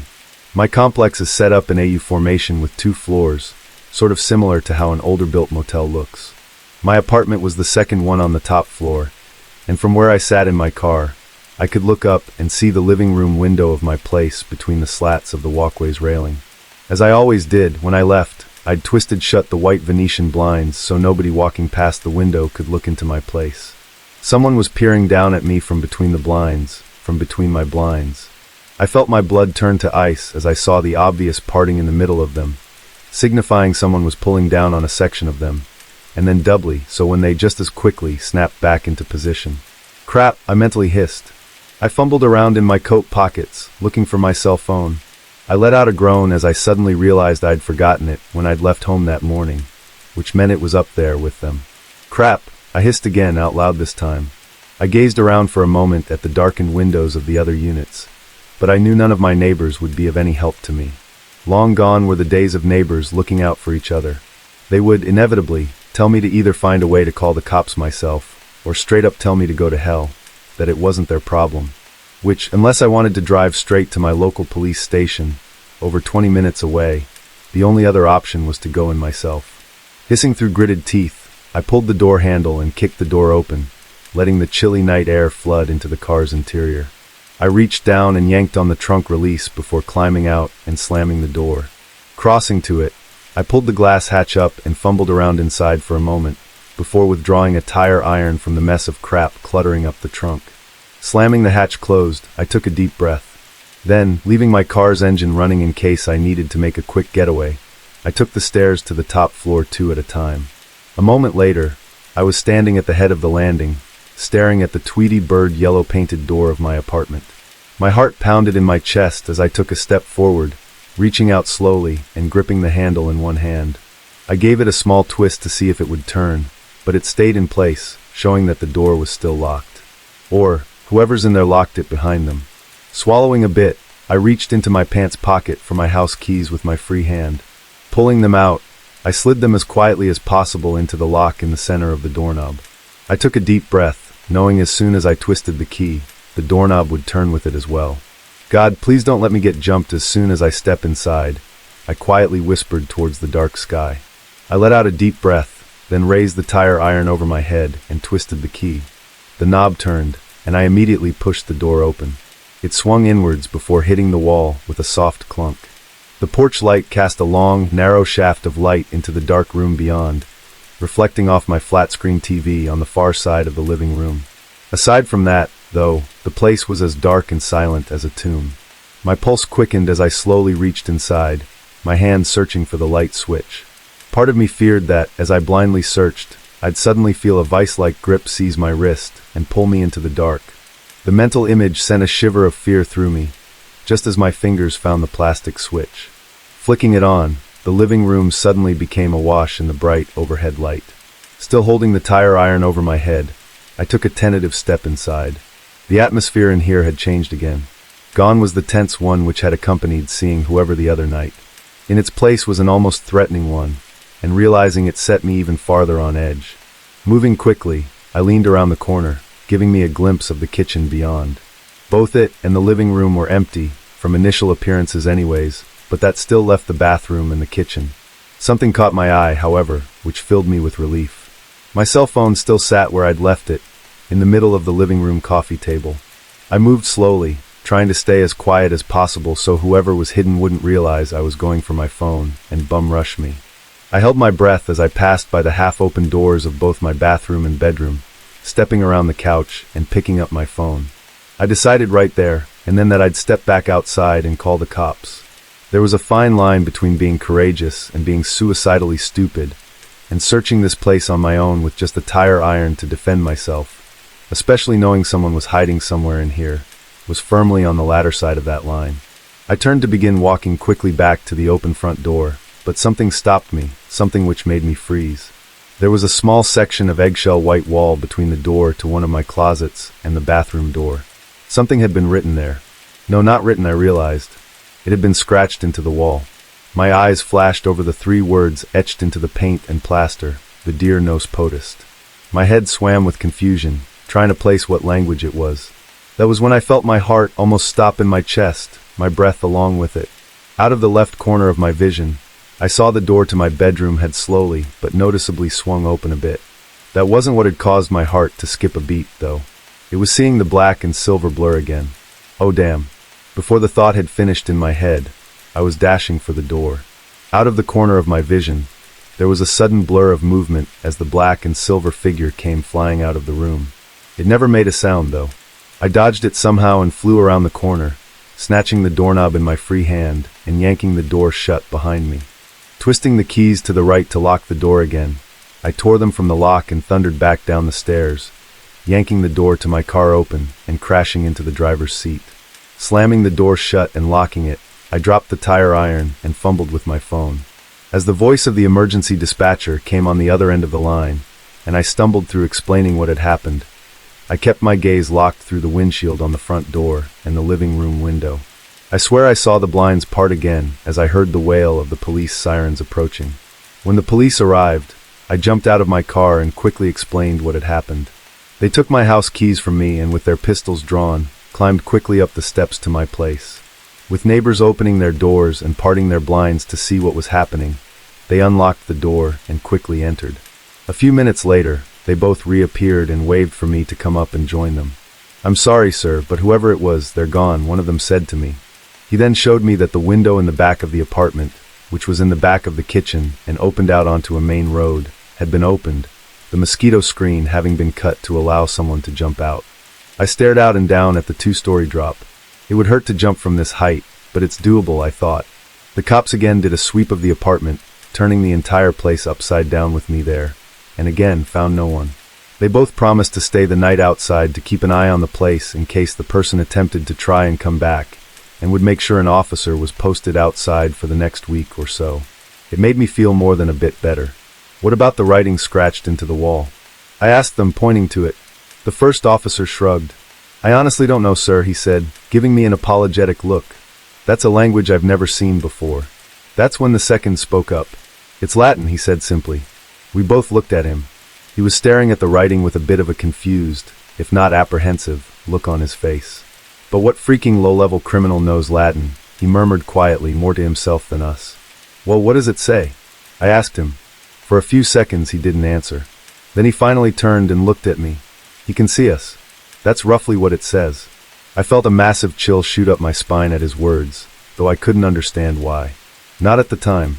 As promised, the officers watched over the apartment for the rest of the night, and for the next week there was always at least one cop car sitting outside. It was also thankfully quiet that next week. I was almost able to feel completely calm, putting the frightening experience out of my mind and allowing my life to regain a bit of normalcy.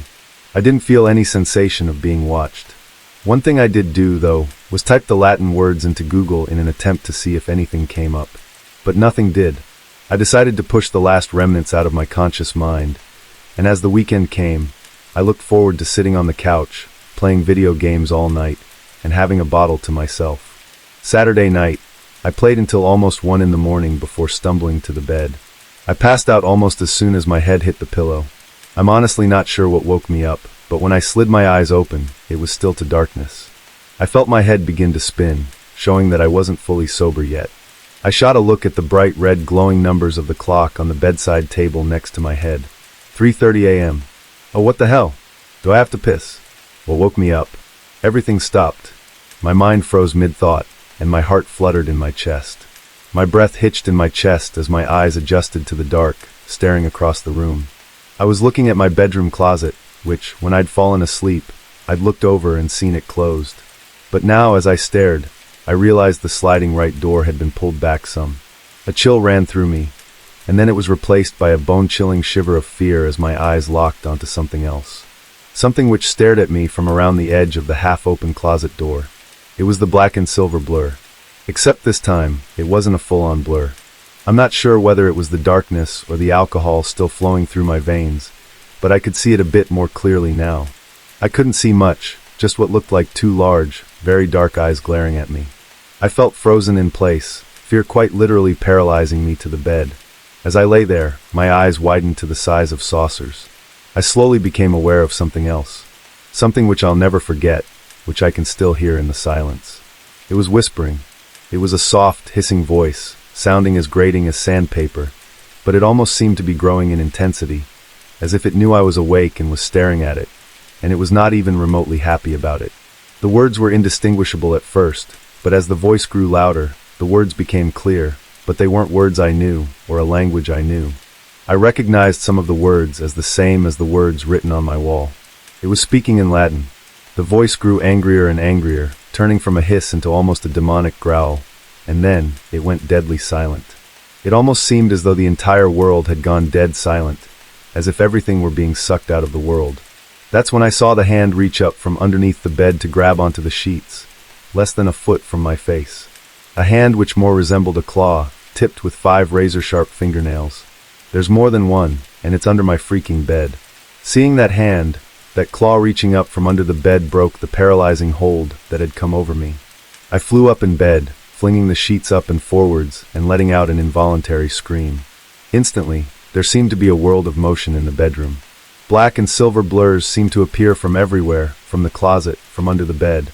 Even from inside my armoire, I used to store candy, books, and CDs, and they were all coming for me. But I was already moving, practically flying from my open bedroom door. Behind me, I caught the blurs following after me. They were terrifyingly fast, but they stayed silent.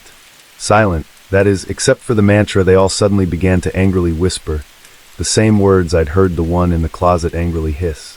Toli chinos vidir potest.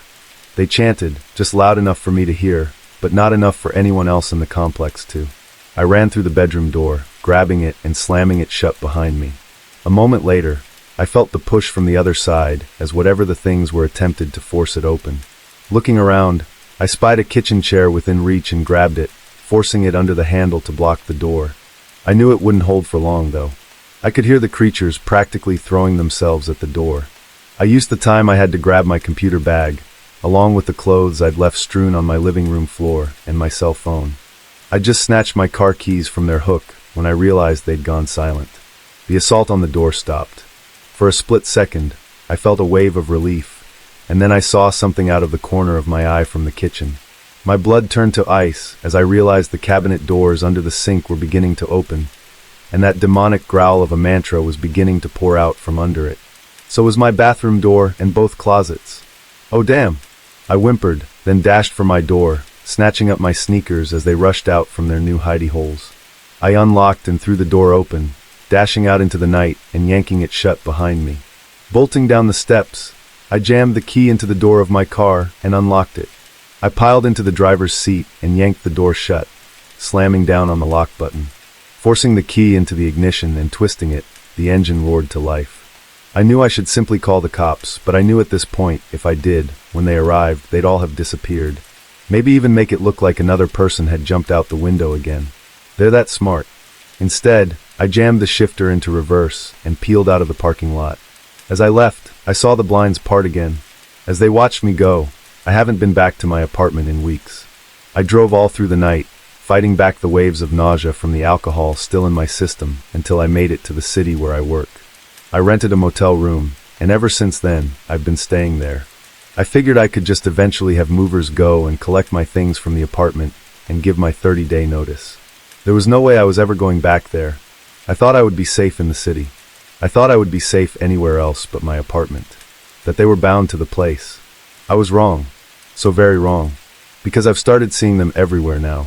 I've seen them while out in crowded places, such as the mall or Walmart. I've seen them in my coworkers' houses when I'm invited over by them, as they tell me they're concerned about how I'm beginning to act. I'm even seeing them at work, peering at me from around the corners of hallways, from behind the water cooler. I've even caught them glaring at me from around the corner of my office cubicle. They whisper that horrible Latin mantra to themselves, now added with evil chuckles, and whisper it to me. I ended up entering the phrase into Google Translate to understand what they were saying, but wish I never had, because knowing the meaning of the words fills me with an existential dread and terror I've never felt before. Take away he who can see us. You need to listen to me now. You reading this account I'm posting. I don't know what these creatures are. I wish I did, because then I might have some way of fighting back against them. I don't even know what they fully look like. I've only seen their eyes and their clawed hands. The only thing I can deduce is that they are incalculably old. Centuries old. Maybe even eons. I now understand that those blurs I saw all throughout my life, from the corner of my vision, were them. They've lived alongside us for all of humanity's existence, staying just out of sight. They like it that way. They don't like us humans knowing about them. But I know others, not just myself, have likely seen them. How many strange cases of people disappearing in their homes, with all the doors and windows locked from the inside, have you heard about? I know I've heard more than a few, and I think I know what happened to them. They saw these creatures, and when they realized that people could see them, they came for them. They wore them down mentally and physically, like they're doing to me now. I'm afraid to fall asleep. Afraid I'll wake up to see them right in front of me. I feel so weak now. I couldn't fight them off if I tried. They know that. They knew that about the others. And that's when they dragged them away, to God only knows where. I know I'm going to find out soon enough. Because all of today, they've been getting closer. I caught one trying to grab my leg under my desk. That wasn't the scariest encounter I've had. The worst was driving back to the motel, looking in the rearview mirror of my Starion, and seeing one of them glaring at me from just behind the rear seat. It caused me to nearly crash into a telephone pole. I've locked myself in my motel room, which is where I'm writing this. I don't have much time left. They're beginning to poke their heads out from everywhere in here. Multiple have popped their heads up from under the bed, watching me frantically typing this out on my laptop. And they're all laughing at me. Today is when they're going to take me. They know I know that. I can't do anything more now. I can't run from them anymore. I'm too tired, too weak. But I can do one final thing. I can warn you. I can post this account here as a warning. I know for a fact most of you won't believe me. And that's fine. It may even be what saves you in the end. But please listen to me when I say this. If you ever think you see something peering at you from around a corner, if you ever catch a glimpse of a black and silver blur disappearing, just out of sight, don't investigate it. Just ignore it. Tell yourself it's nothing and go about with your lives. Because you don't ever want them to realize you can see them.